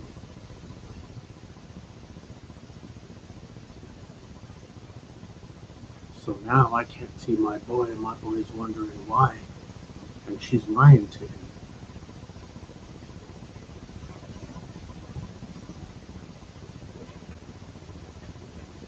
So I'm crushed on that one already. That's why Jasmine was so everything to me.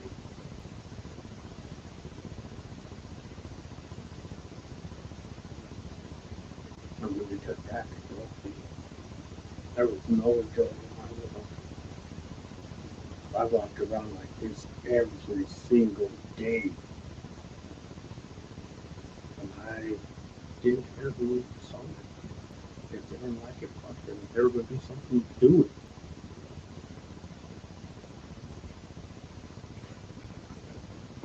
So now we're come to a point in my life where I make it back to Colorado after 7 years of learning all these different trades, losing my daughter, finding out about my dead dad and how and why it's my mom's fault.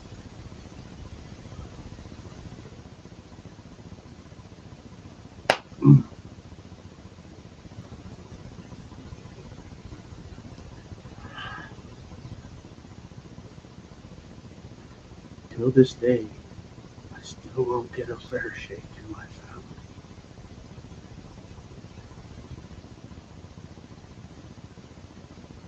And I'm probably the only one in my family that will stick up for all my family.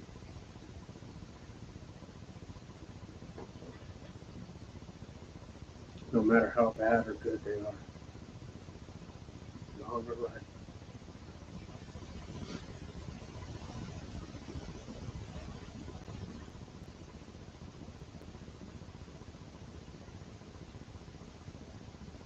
So I'm living this life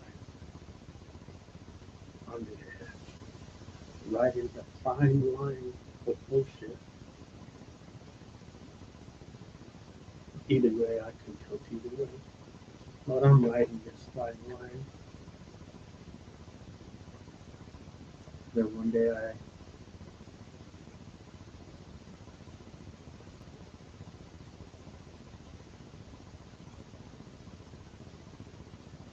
gonna meet a woman out partying, and she has a twin sister.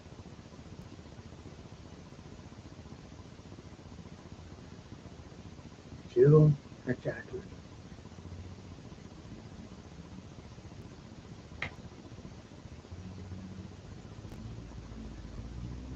And I meet them both. And one of them really likes me, really loves me. She's not afraid to show it, how much she cares about me.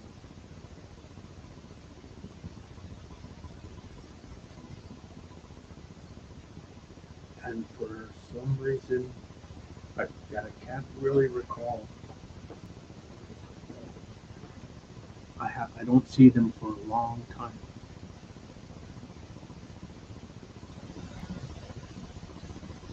And then I see one of them in the Sun Valleys when I was in home care for children for my friend Dula when she was going to school. I see Jill. So the one I think is Jill.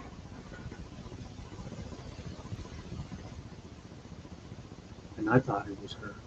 And she claimed to be her. This story gets worse. So I'm thinking it's the one. And I see my mom's eyes light up for the first time. And she asked Mary,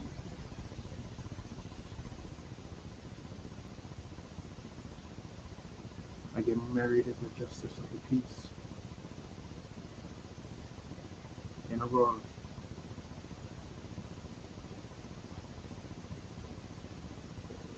Everything was fine.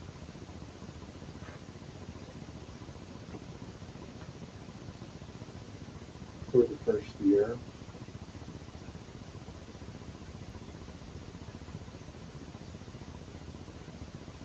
I find I'm with her. I found out she's still married before I married her. I find out she's still married and her Habib husband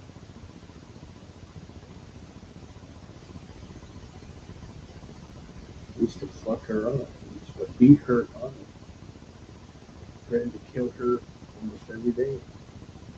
And she told me about that. And she moved me into her house and I fucking made sure to protect them all, even the kids. I didn't know she had 5 kids.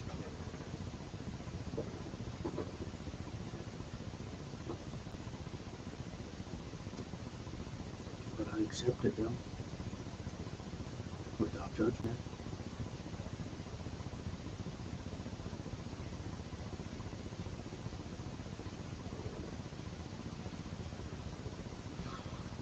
So I'm willing to make this work no matter what on my side. I moved them out of Thornton to a 3-bedroom apartment in Aurora, 14th and Jamaica. Pretty bad fucking area, but that's all we could afford. Everything's good for a minute. Everything's great. We started progressing pretty good.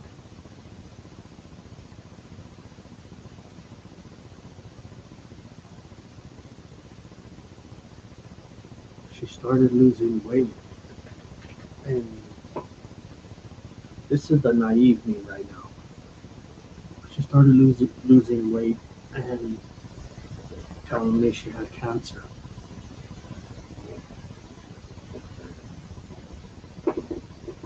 She even went as far as saying I even got documentation to prove it.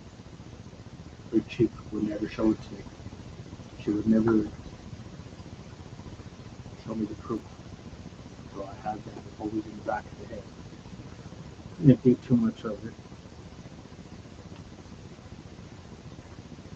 until I found the truth. And when I found the truth,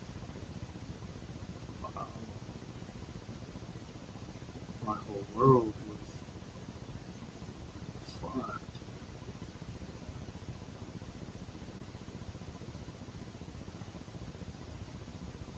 I don't know if this is true or not, but she said that she worked for the FBI as an informant and for the Aurora PD as an informant, and they were giving her drugs as payment.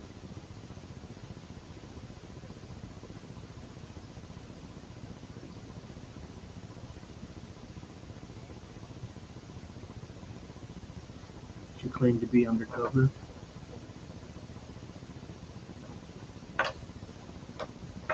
for them.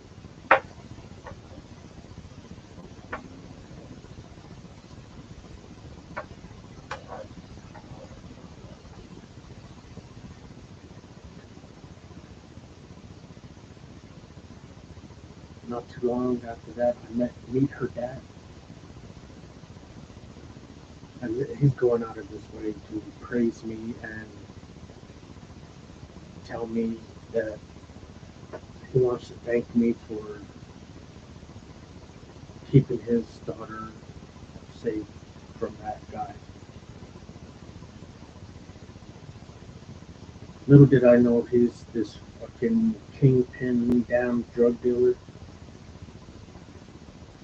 And this dude's a black Creole with green eyes.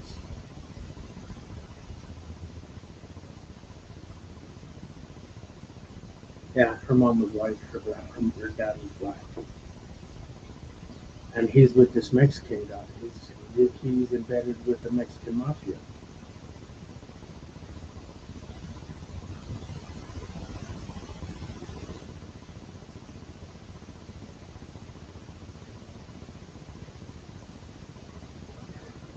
This guy, I haven't met him yet face to face. But when she shows me a picture of him, I know him. I know him.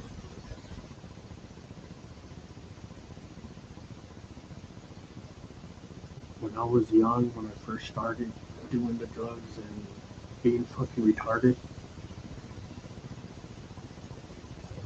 I used to be a bodyguard for a drug dealer.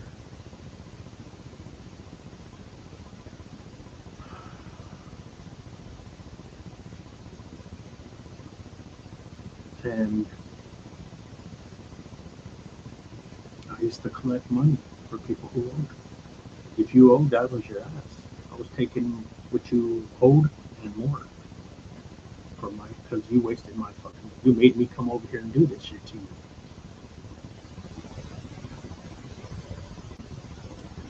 So his bosses decided to test me.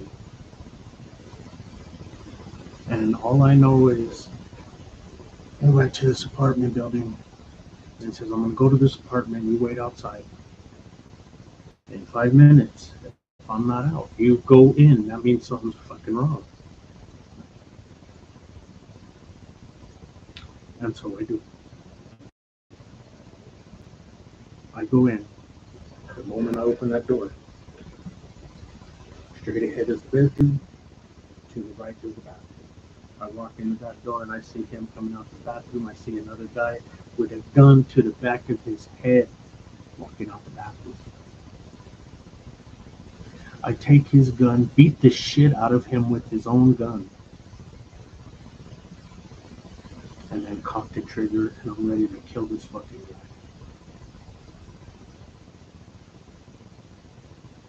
I haven't killed nobody in my life. I was ready to kill him. I was going to kill him. Because that was my job. So I beat the shit out of him. Before I could pull that trigger, all I hear behind me, "Ya acabó, es todo, no más." And I'm like, what the fuck? And there was two guys behind me. Mexican dude and a black Creole dude with green eyes. Her dad. Now talk about a fucking throw me for a loop kind of shit. The guy who's been wanting to meet me, I already knew me. So the day I was supposed to meet him, he made a custom bong for me. Had one made in California. That's where he lived.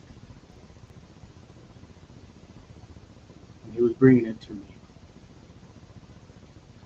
On the way to go see his daughter and me, he gets pulled over by the Thornton police. They shoot him and they kill him.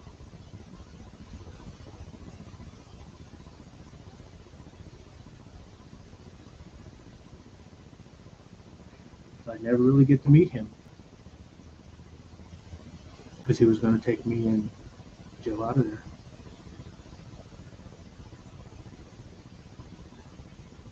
He died and she goes sideways, 100%. That's when I found out that she was secretly using. And me, like a dumbass, I stopped giving a fuck about a lot of things and finding out all that shit. I started doing them too. I started doing fucking crap.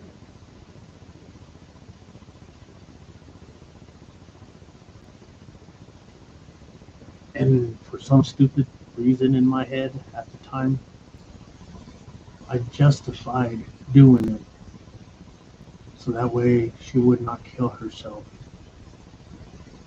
doing it on her own. At least I can keep an eye on that. Like, have your cake and eat it too kind of shit. Didn't work out. It got to a point to where she would be gone for weeks, months.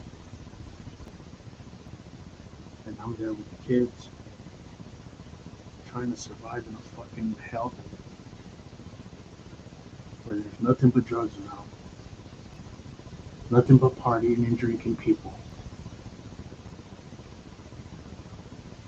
And now I'm having to fucking keep people from kicking in her door because she's robbing them, because she's working undercover for the fucking Aurora Police Department or the FBI, whoever the fuck she said she was working for. And I believe it because the cops told me when they arrested me, when I found out what she was fucking really doing, and now she was keeping it a secret from me and trying to do it behind closed doors, like hiding in a closet, and then the kids can hear her. That kind of shit. I came home one day. Actually, she was not even.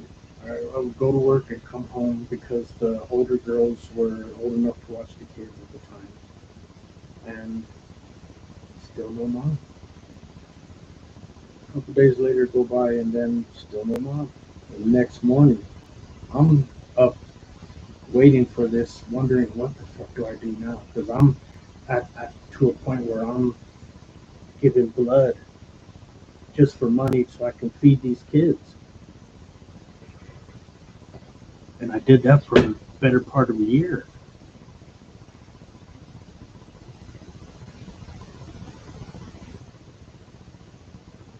So when she finally came home, I beat the fucking shit out of the dude in the van that she's with. I fuck him up.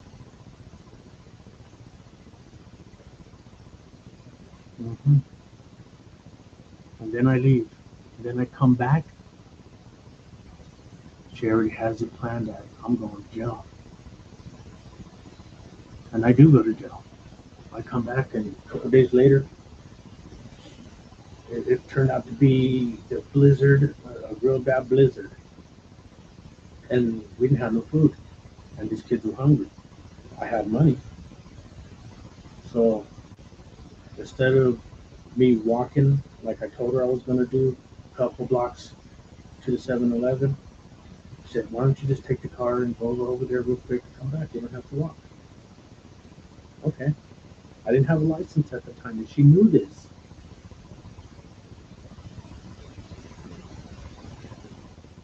And the irony of it all, the cops were fucking waiting for me at the 7-Eleven. We had a call that your wife said you stole her car and that you don't have a license. But she didn't tell him that I was going to walk over there and that she asked me to do this.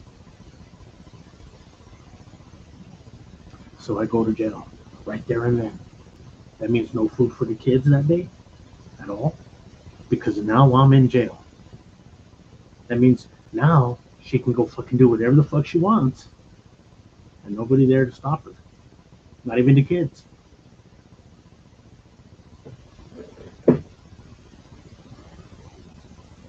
So now I'm in jail. And I'm there for a minute. It was a weekend city and then like a weekend county or some shit like that. And then they gave me a PR bond. I go home. I knock on the door. And lo and behold, some black dude answers my fucking door. I look in and the kids are sitting down on the couch. Why ain't you in school? I snatch his fucking throat right here and pulled him out of my fucking home and wrapped him around my fucking arm, and I was hanging him from a third floor balcony, choking him out. Oh yeah, because the worst is already going through my mind. And I told him, if you want to live, grab that fucking rail. And I threw him to the rail. And I told him, if my wife ain't okay, you're a dead man. I walked in there and I was like, I told all the kids, why ain't you in school? Where's your mother? She's in the back, naked in bed. What? Yeah, I make my way to the back through the hallway, and coming out the restroom is another lady butt naked.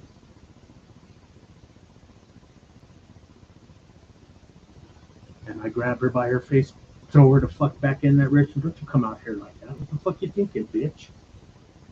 And I walk to the back, and I see my wife. Not a stitch of clothing on her. And fucked up beyond recognition. Drugged up like you wouldn't believe. And I said at the top of my lungs, why the fuck did I come back to this shit? And she woke up. Oh my god, what are you doing here? Oh, it's not like we're fucking married. It's not like I live here. And then the girl comes in, puts some clothes on, and she comes in and tries to be the fucking man.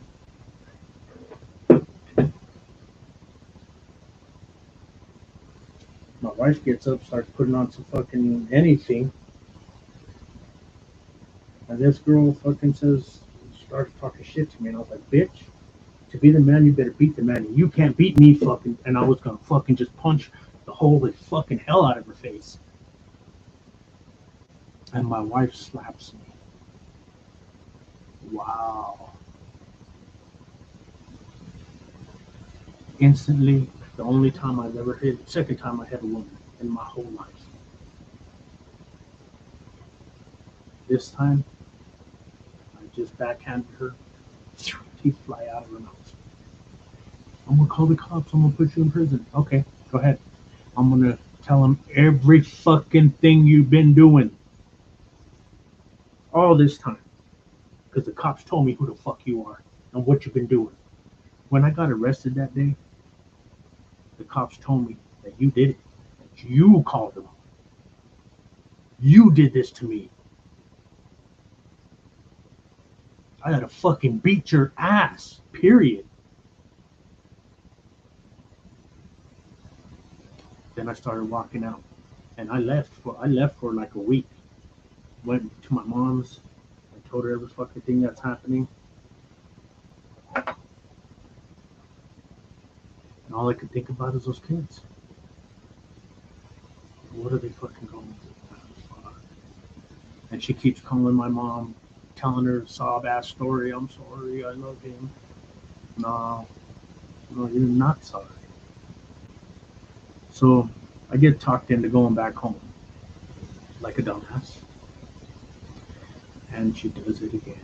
I go to jail even longer this time. I'm doing 90 days now. I get out in 45 days. And in 45 days, I just go over there to get my stuff.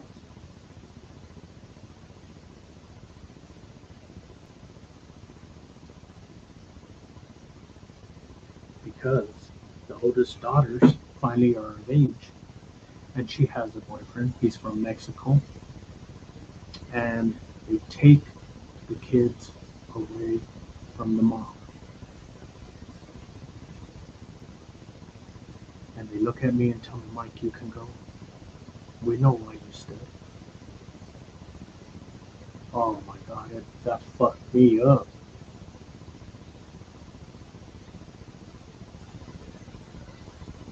That fucked me up pretty bad.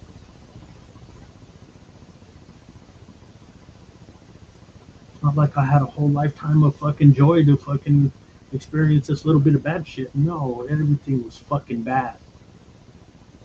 With this much good. This much.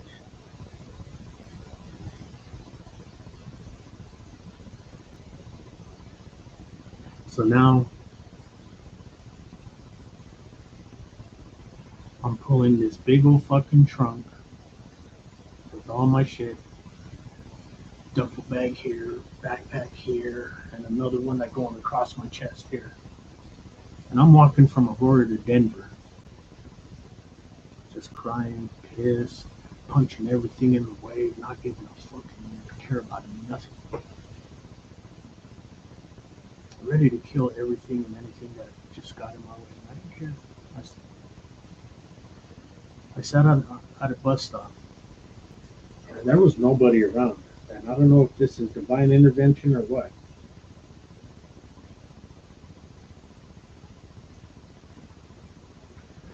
I sat at this bus stop, and I was just crying and crying and not knowing what the fuck to do. And a little old lady comes up really nowhere.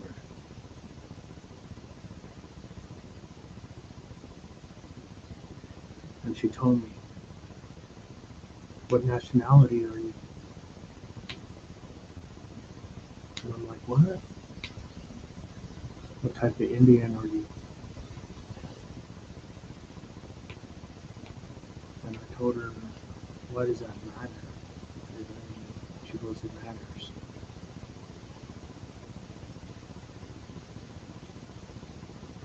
I said, Arapaho and Navajo Nation. She goes, really? You know the story of the Arapaho Nation here in Colorado? I don't know. Well, she told me in Golden, the handcuff looking jail from above, when you look down at it, it looks like handcuffs. There used to be a statue of an Indian on a horse there. You know what that statue represented? It's a warning to all Indians back when I was young. That was what was going to happen to them. They hung an Indian in that square, a brave, one brave. So this is how the story goes. Back in the day when the governments took over the land over here in Colorado, they said they were going to give meat to the Indians, food to the Indians, so that way for the barter thing to help them survive, right? So they stopped doing it for a minute, and when they were doing it, they were giving them rotten meat to kill them off. So one brave had enough of it, and he got all the other braves, and they all snuck down into Golden Town from the mountains, and they raided a chuck wagon and took all the meat. Everybody got away except for that one brave that started it off. They caught him and hung him in that square. That statue is a reminder of that. This is what will happen to you if you ever do this again. She told me that story. Till this day, I really don't know why or how that lady, where she came from. Because when she told me that story, I put my head down and she says, I have something for you. And it was an Indian headpiece because I had long hair and a braid all the time. I used to braid it myself. She put it in my hair. And then when I picked up my head and looked over to her to thank her, she was gone.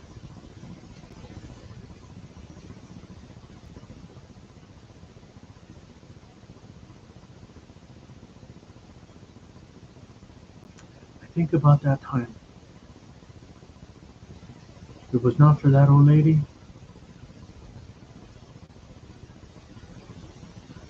no telling where I would be or where I would have gone from that point or what I would have done. So I make it back into Denver and I'm just fucking broken again.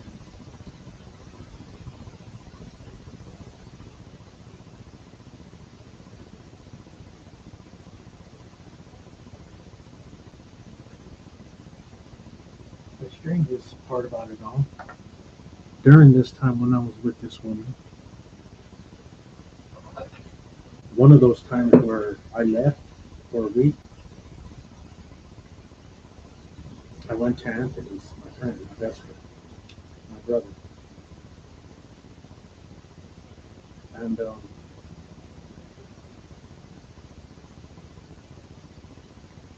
I'm trying, in my thought,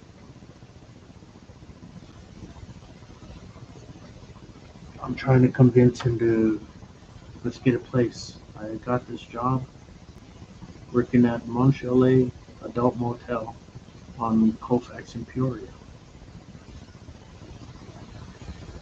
They need a cashier to check people in. So I convinced him to move out of grandma's.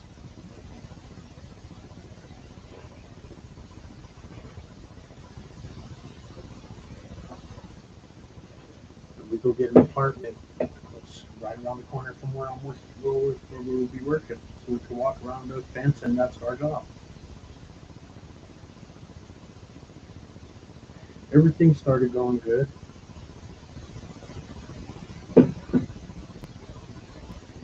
Until I started seeing her. And then the kids would call me and ask me when I'm coming back. And this was her putting these kids up to that. So I started feeling bad. Started feeling guilty. This was way before I left for good. Before meeting the lady.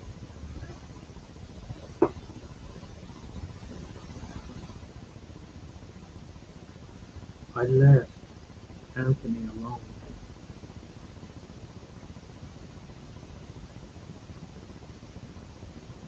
All by himself. Not thinking about the consequences of my actions at the time. All I knew is in my head I wanted to fix this problem, this thing that was wrong in my marriage. I was married at the time. I don't know if Anthony at that time under, would understand that or not.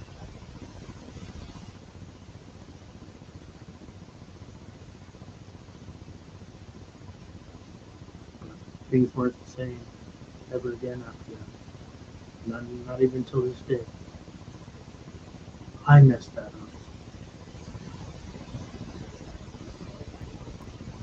Because I didn't know better.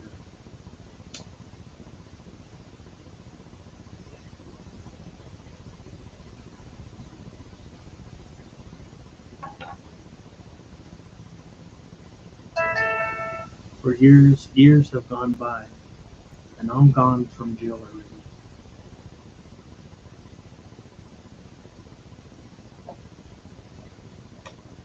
And I'm just fucking partying stupid. Going out with friends, doing drugs, not giving a shit.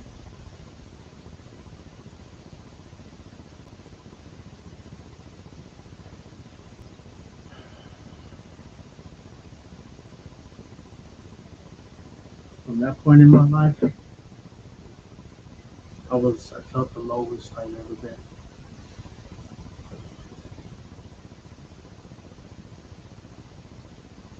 Because I lost my brother.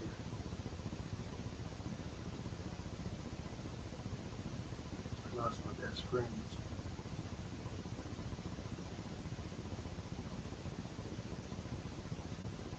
Everybody was mad at me for doing that attack, and they didn't mean to do that. It was just a circumstance of the moment.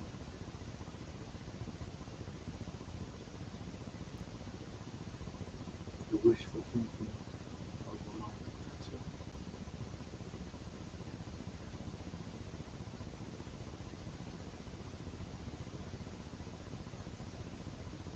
So he forgave me eventually, but we never had that bond like we once had before. That went away. He still cared, not like he did before.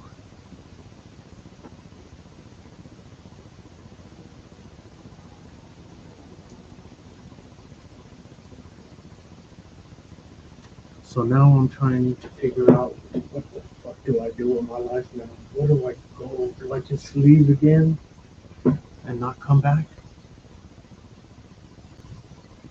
Or try to make the best of a shitty ass life? So I get a job at the convention center. I'm a housekeeper. 10 years pass. I'm still a housekeeper, still fucking partying, still drinking, not giving a shit. Every weekend, that was my deal. I didn't miss work. I worked, party, worked, party. For 10 years. I didn't see a way out of anything.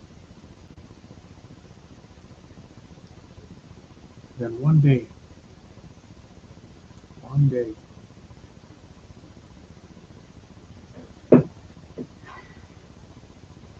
I see a video from Tony Robbins. If you don't know him, I suggest you look him up because he gave me all the answers that I was searching for my whole life.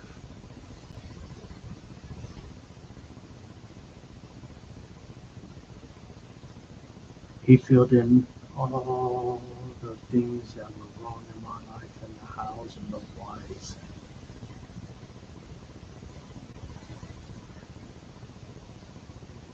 Some, I would say, a little fire in me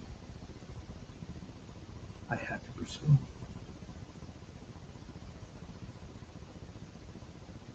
A week later, I was on my way to Santa Barbara, California to become a life coach. So I can help people never have to experience what I've experienced in my life.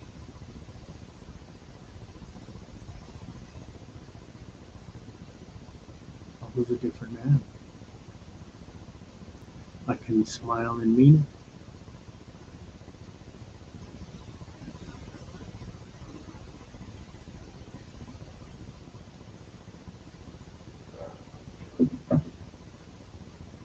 So everything went great over there. Again, something I was passionate about. top of my class. I was the only one out of 50 people that had a special interview to start his own company, that I created myself at that place as a coach. The hows, the whys, what it would cost, how I would get there, what I would do.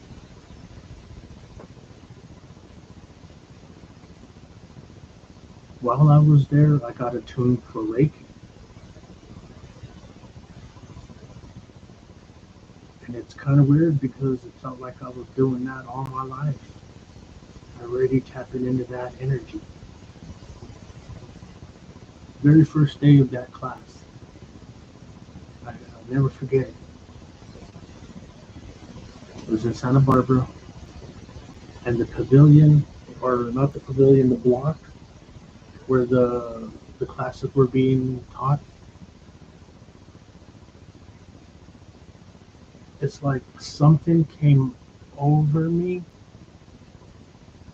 and I went to this corner, and I stared at it. I just closed my eyes and raised it up to the sun, and started doing and whatever this energy thing. I did that to all four corners. And then I still had an hour left, so I said, let me just go relax here in the middle, because this was pretty cool. I like this. So I sat down in the very center of this. It's like there were stores and businesses within one complete circle, and an opening, an opening, an opening, and an opening. And in the middle, there was this square concrete, I guess it was like a stand of some sort, but people, you could sit on it, right? I sat down there and I just meditated, just closed my eyes, and I was just breathing. And it felt like all this energy, boom, came right here to this center where I was at, from all four corners of this block. Boom. And I was sweating profusely. Boom. And I was like, oh my God, wow, what is that? Wow, that feels good. And it was almost about 5 minutes before class. So I went to go check in, and I'm still kind of surging with all this energy, right? And the lady, Magdalene, I think her name was, she was teaching the class. And she says, we have a special surprise for everybody today. And before we start our class and what we're going to do, I want to take you somewhere special. It's right outside. So we went to the same spot where I was sitting. Ironically, wow. I'm like, oh, this is kind of crazy. And she goes by there, and she was like, whoa, just somebody has some real intense, wonderful, strong energy. I was like, oh, you found my meditation spot this morning. And she looks directly at me and says, this is you? And I was like, yeah. I went to all four corners of the block, and I sat right here, and I meditated, and I felt a surge of beautiful energy flowing through me. And she goes, I need you right here, right now. So here's the square. She's right here, and I'm right here. And we have one circle of everybody touching everybody's shoulder. And then another circle behind that person, that circle of everybody touching their shoulder. And then one more big circle going around everything. And she held my hand and grabbed the hand of the first person that was closest to her. And everybody touched shoulders. And then that person before her touch the next person's shoulder behind her, and they went around this way and then back around this way. And then she had everybody close her eyes, and she was talking us through a meditative state on astral projection.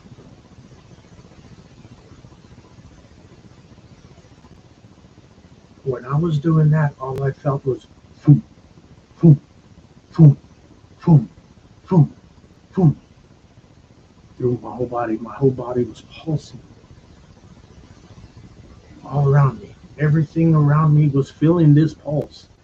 The teacher felt it, and everybody in those three the small circle, medium, and large circle, everybody felt it. Everybody felt it, and they felt it strong.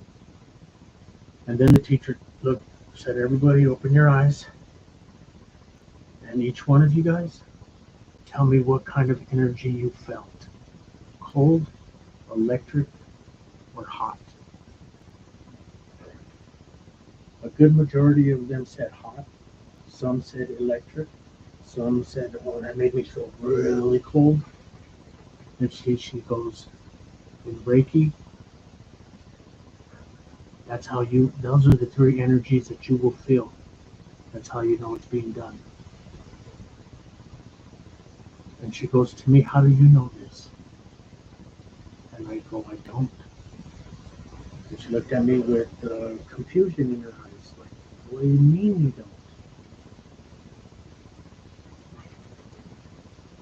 I can tell that you harness this energy. I could feel it. It shocked me because I thought I got attuned then, but I didn't. I've been attuned, and I don't know how or where I got attuned from, but I got attuned. So I was the top of this class, and I'm at the top of my game.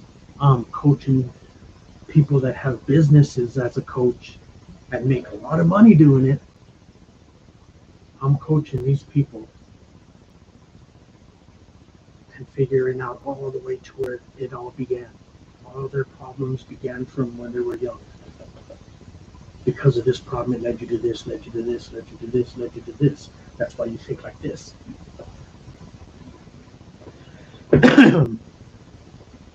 So you have to have a sit down with everybody in class and do this. And some people got offended that I knew so much, and I was there just like them. Some people got mad because I touched a specific spot, a trigger within them. And all the while I'm doing this, I'm coaching the hell out of these people, like breaking them down, and they're like really accepting me, like, man, you're good at this. Geez, I hope I'm as good as you are. And I happen to say at that moment, my hardships are the only thing that make me this good.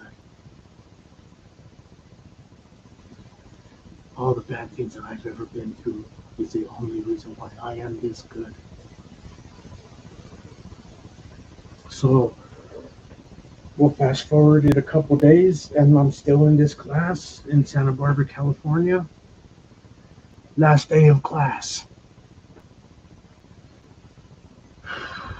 We have to create a presentation the night before of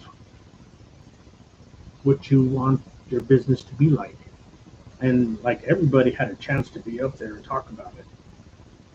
But the one that was able to be recorded live was me.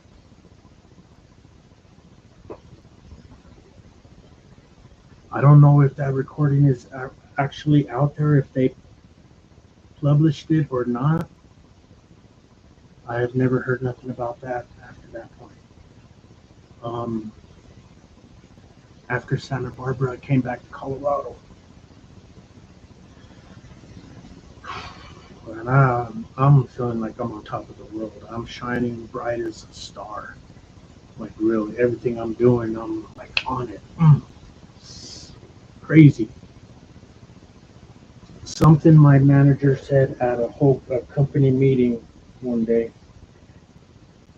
and he looked directly at me and said this, and I believe he said it to me. He says, "I'm looking at all these employees, and I'm expecting you guys to step up. I know some of you guys have the potential to be a manager, a supervisor. We need you. Don't just believe in yourself." And he looked at me all that time he said that, but then he turned around and did this to everybody else. I felt like he was talking to me. So when I did that, I had a friend named Roy that was a supervisor that he said that place wasn't going nowhere, so he wanted to further his career. So he moved to the hospitals. And he was a supervisor for St. Anthony's hospitals and became a manager, assistant manager for housekeeping at St. Anthony's Hospital by Stones Lake. I get a phone call, and I'm wondering what can I do to further my skills here. And I get this call right after that. "Mike," and this is Roy. "Mike, I need you, bro. I can't depend on nobody else. I know your work ethic. I know you work. You're an ass buster, period. I need you. Would you mind coming to work for me over here? But I gotta tell you, you're gonna start from the very bottom, but I know what your work ethic, and what you know. You ain't gonna be there very long at all. I promise you that. I promise you." So I make the change. I'm making less money, but I'm getting other skills, right? So I start off as a trash guy, with my way up within a couple. Like this is crazy. I did multiple jobs I was a trash guy. I'd go help in the ER, OR, the cleaning of the rooms, the waxing, stripping and waxing of the floors. That was my routine daily. I would always ask the boss, "Can I go help this person? Can I go help this person? Can I help this person?" Less than 30 days later, they offered me a supervisor position at the St. Anthony's Hospitals. Well, because Roy moved up to assistant manager. So I'm a supervisor for all the housekeepers at St. Anthony's Hospitals. Me and Roy oversaw the move by ourselves from one hospital to the next. And I'm talking all the equipment, all this, everything has to be, sanitized like crazy. I'm talking, we had over 200 people of employees and temps for a whole week overseeing the move.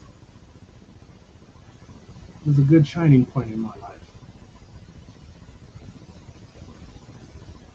And then Roy got tired of that job and went to Denver Public Schools. He worked there before. So he went in as a assistant facility manager. And lo and behold again, "Mike, I need you. Can you do over here at the schools?" Because he was at the schools for a while, for a couple of years, and then I was at the hospitals for 2.5 years or so. he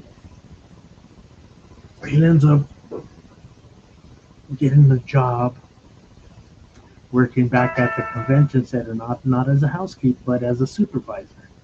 So he said, "Mike, I need you to come and take my position. You take my position because I'm moving. I'm leaving.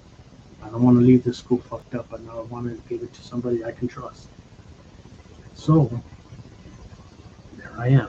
I'm at Denver Public Schools working at George Washington High School. And I go in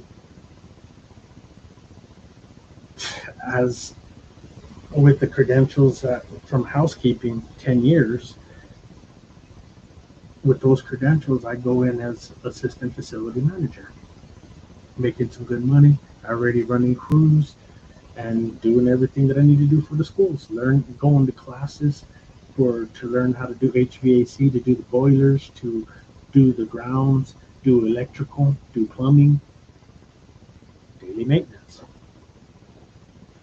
So I'm shining pretty good, and one of the main bosses from DPS requested me to go to another high school to do what I was doing at this high school over here, to clean it up. And so I did. And because I did that, I couldn't get a couple classes that I needed to get finished within a certain amount of time. So they demoted me. And I'm like, how are you going to demote me when you just requested me to go here to do this for you? It wasn't on I didn't do this on my own accord. I did this for you. I got special recognition for it. That's about it. And I got demoted. So I felt that was unjust. And I left. I left the hospitals. And went to the convention center as the supervisor after that. Because Roy left the convention center to work for Adams 12, and he was a director, assistant director. So I went and got his spot at the convention center.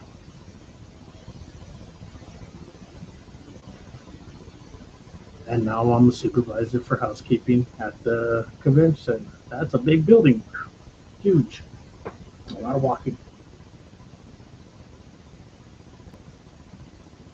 All this time I'm doing all these different things after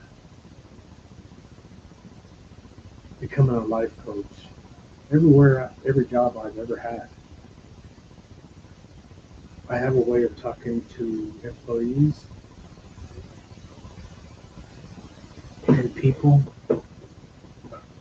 that they can trust me. They actually really care about me because I care about them. They were my employees. When I left the convention center,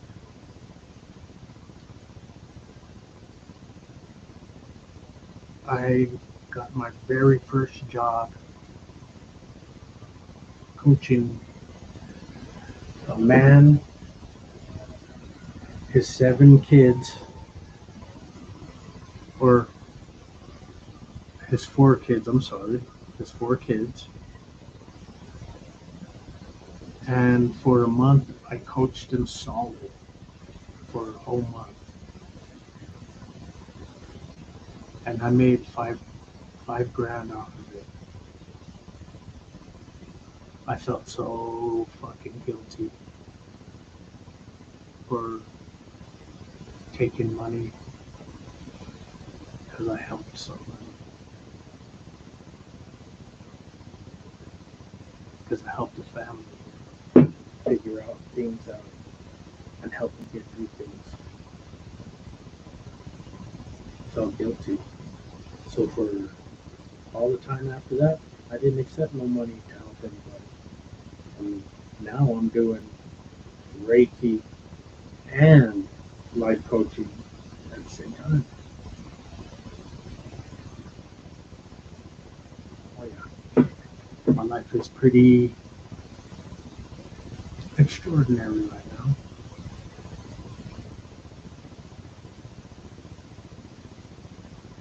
Think about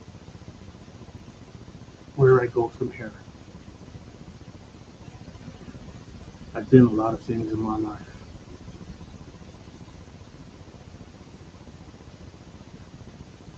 Been a lot. I've done a lot of things. I've worked on the Mississippi River the only deckhand on a boat, and I was okay with it. I got paid really well for that. I'm a welder, pipe fitter combination. I plowed fields in Texas, and how I got that job, it's crazy. I got that job in Texas. I just answered an ad in Penny Ledger, and they told me to go down. I went down, and he says, if you could find every grease port on that tractor, you got the job. I found every one of them. There's 37 of them. Because every day you had to grease it up. Every day. This thing had 12 gears. I've never driven a tractor before. Big fucking John Deere, you know, the ones with the big tires in the back and then the big tires in the front. That's like supersized. Yeah. You drive one of those on the highway in 12th gear, you're gonna shit yourself. You're gonna be scared. You'd be like hauling ass. But I plowed fields in Texas. I learned how to do that. I even worked in the slaughter home. Never do that again. All these different trades, places, people that I've encountered throughout my life led me to the man I am today.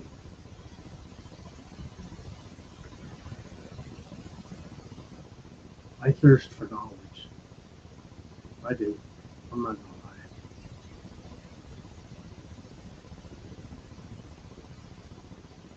lie. Where we are in this world now ain't nothing compared to when I was young. Ain't shit compared to when I was young. Because all you get now is 10 times worse than when I was young. So I believe with all my heart that everything, and I'm talking everything from the day I was born till now,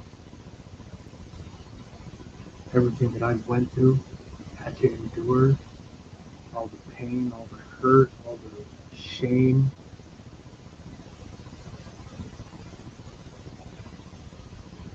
made me into the person I am. It should have made me a person that's just don't give a fuck and kill everybody. But it didn't. It made me this person. I still give a shit about people. Some would say I care about people more than myself. Because I know what I can endure. I know my breaking point, you know? A lot of people don't know theirs. A lot of people don't realize this one thing. And if you understood this one thing, you literally can change your life like I did. From the day you're born till 7 or 8. Everything in this time frame, everything you see, everything you hear, everything you speak, taste, touch, smell, that's what you think life is. That's where your conscious thinking abilities truly come out to play. Yeah. Now, knowing that, if you only have one parent, or both parents that don't even acknowledge you, or no parents, because you didn't get what you needed, what everybody needs in this damn world is this one thing. They needed unconditional love no matter what from mom and dad. Everybody in this world has had that. Is as long as mom and dad was there where you were born, you had that. The day you came out of mom, you had unconditional love, no matter what. Because in a woman, that woman would die for that kid at that moment because they share a body together.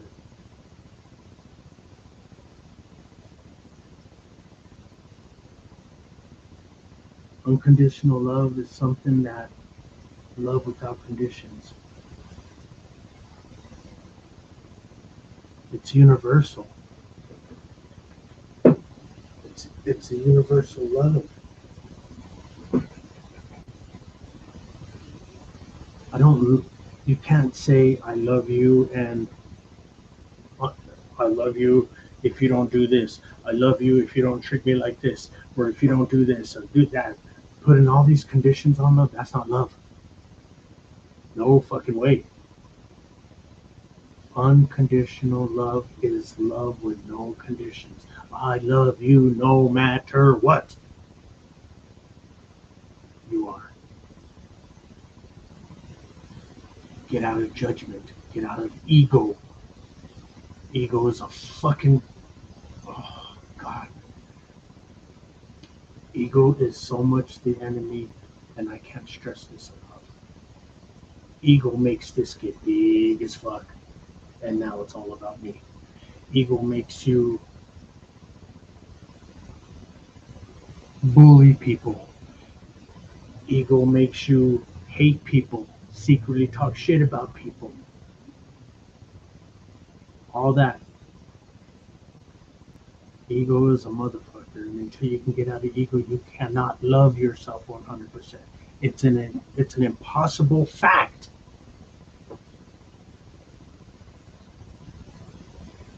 You can't love yourself in ego.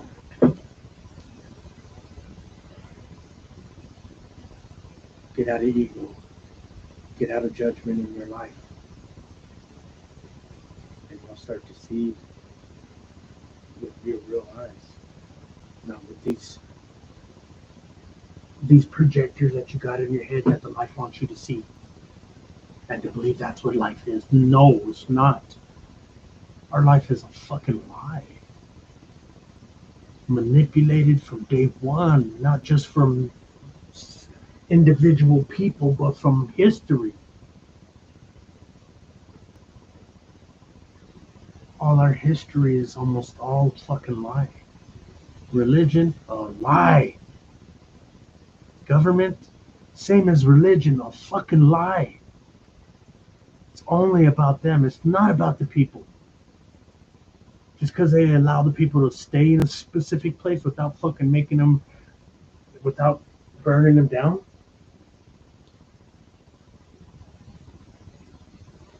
They know how to control this world and us. And if you don't know, for everybody that's watching this, if you do not know that you are not to blame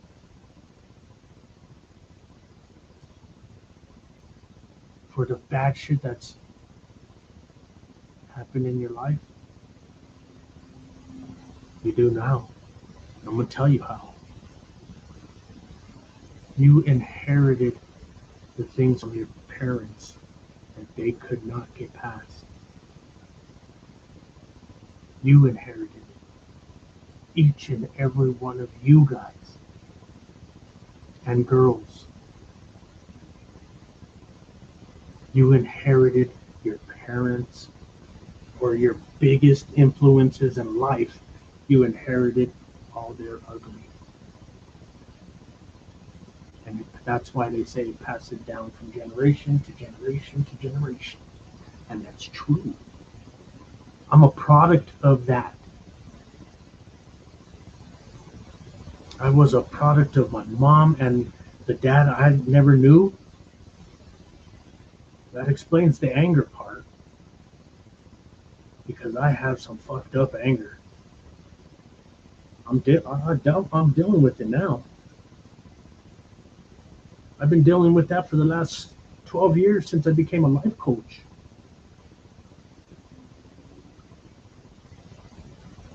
I didn't know how to deal with it and get out of it then.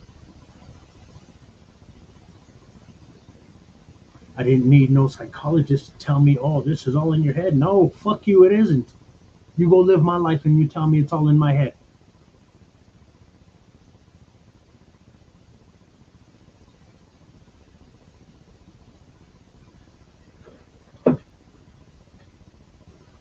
So I guess where I'm going with all this, I wanted to give a couple examples of everything that I could remember in my lifetime until now.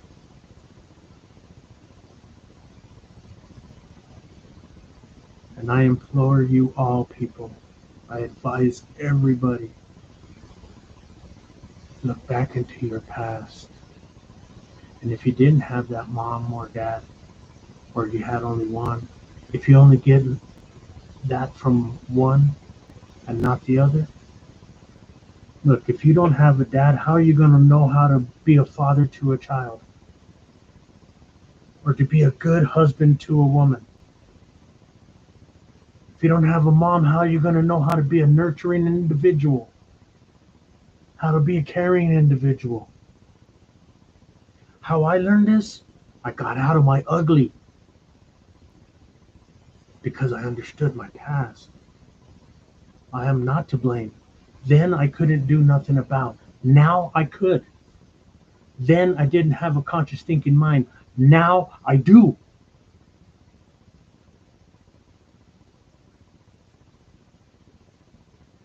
If I knew back then that all my life would end up like this, would I do it all over again? Yes. Because now for the last 12 years, I've been fulfilled in my heart, in my mind, in my soul.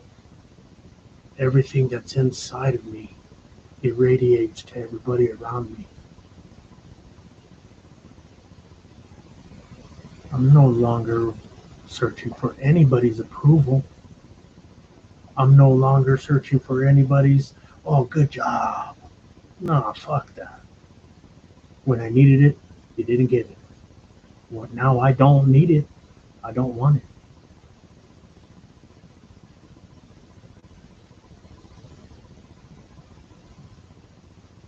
I don't know where I go from here.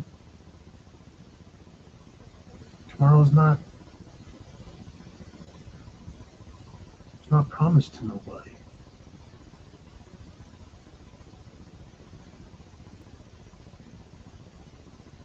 The things that are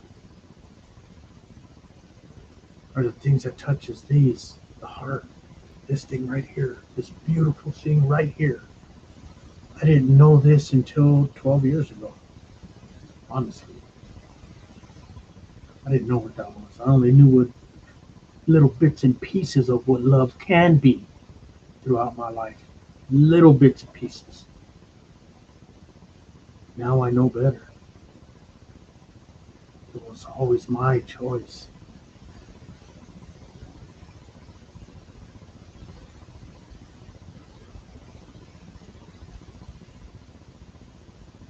So, like I said before, I'm telling you guys all of this and what I'm gonna get out of what I'm gonna get out of this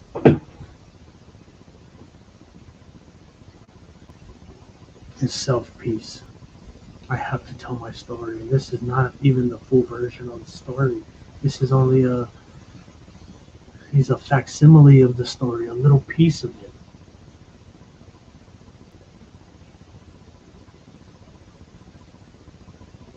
But I am looking to write my full life story in detail.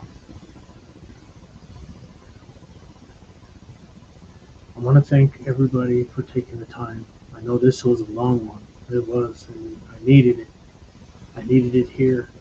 I needed it here. So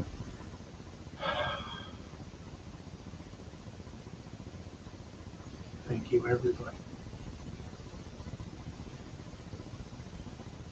be loved, be honored, and be ready, because life always happens when you least expect it, the good and the bad. I love you guys. I respect you guys.